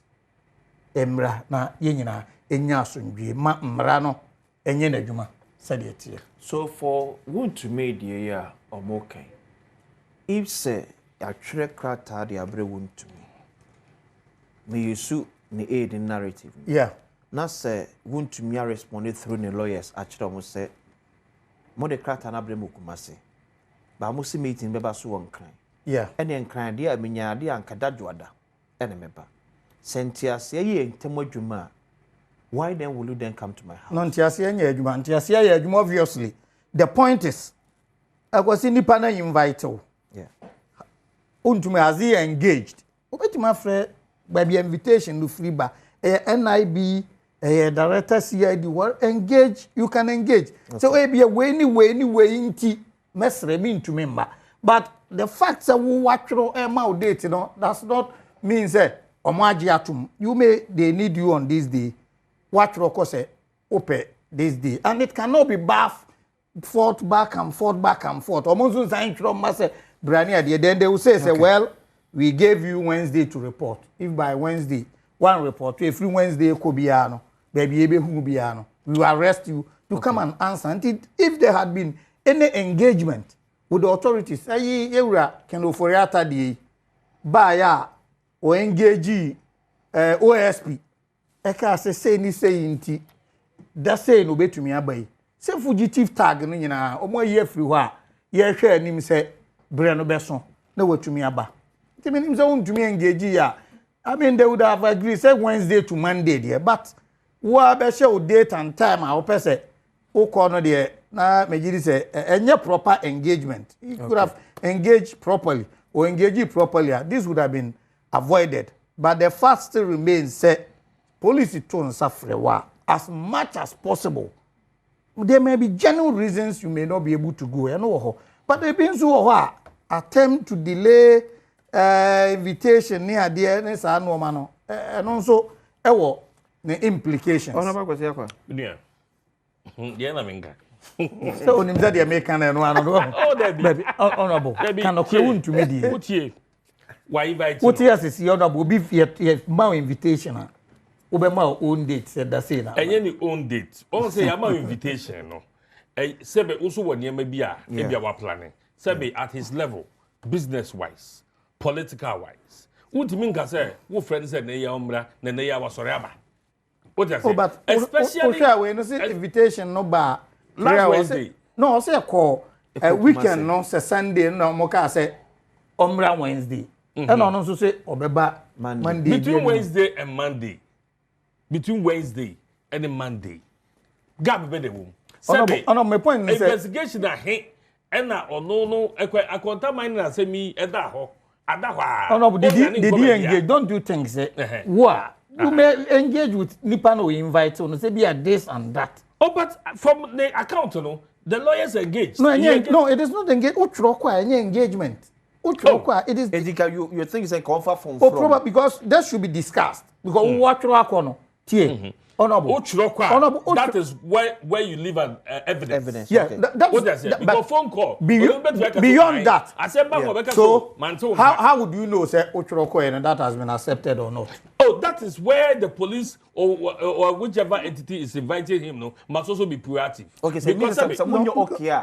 You also get back and forth. That is it. Enti no engaging the lawyers. What does it? Enti no man the lawyers so ebemu. Enti wa twiraba. Enti die na esibukwa say mobile reply ka say okay yate between Wednesday and Monday. But one asema me pese me kan say ye ba mu no. Na voter ye nya ye no was so overwhelming say you see you go NDC mbapa wa biom any the kike ka ho. Here we are. And found you my pa yes ye nyinara no in 8 years. ebufuo abɛhyɛ yɛn nkurɔfoɔ mu ɛma ɔma nto abanteɛ na yɛte fie. I will never give credit to NDC say omuja overwhelming because yes statistically no that is not true. Iti ebufuo be share nkurɔfoɔ mo meto aba tie te fie. Ma ba ba mu. Mo ye de mo so mbetimi aye. Kwebe 4 years. Aya mo come si bronya baako miensa. And nine miensa nine bronya 9. Oh there be o. Se ba ko betwem dada. And what this counting your phone? Bronya ba ko betwem. Ye wo 2025 bronya. 2026 bronya. 2027 bronya. No 2028. Ye ni bronya. Ti miensa pe. Na ye koto aba. Yes omadi ba ko awie. Amadi ba ko awie. Agro. Omadi bronya ba ko awie. Ti aka miensa pe bronya ba ko miensa. Na ye koto aba. Mu wo. Ebuwa. But you see ebuwa for omu a ene omu di yaw. Okay. Ebuwa for obi ti say wontumi ene na chirifo. Ebuwa for nipa bi a ye yi omadi akotere fie. Ebuwa for enkrofo a ye ka say family and friends ye di go mani mase. Enso ene mo ba ye mabaye more than that. Ebuwa for all the negatives. Ebuwa for judiciary a ene atrope ewo abayi mu. Sa bre no ebuwa batabeba 8 years dey buwa 8 years dey buwa na no na me ka oba bi say ade ba ko a me di yaw kese a me yusu wa fidie aka ho asem ne say there is so much happening in this government by your party for no any that's why wo mo say ye ba mu 2028 nti and ne obi a preach camp. Okay. But I am reminding MPP for say you cannot have one individual to be in power. It is the MPP that will be in power for you to be in power. Okay. Eti enyema ekoso wa abemu I was say nyina coming on board. Ni ehwe nyema Ghana fo hunu di aban ye no. Ye jai sa nyema no na aban ye di opɛ with impunity. Na ye ka se me na meni asobesi ko, me na obenti ko na ye totoma ye ho, ye totoma ne ye ho ne ade a aban edi je ho. Esa say eno na ekata ye ni. Na omo ye di omo pɛ. The rank and file of our party are waiting on us to be able to hold this government to accountability. To be able to hold this government accountable. Send ye be ya. Omo be hu so musu etijira for omo mpanifo bi a they ready say ye take power in 2028. You better to ababio. Okay. 2028. You better aba. Me di akwasi sia yakobo ya badadjo be say de ehia akoso na hwe Adom TV. Bedwem de background.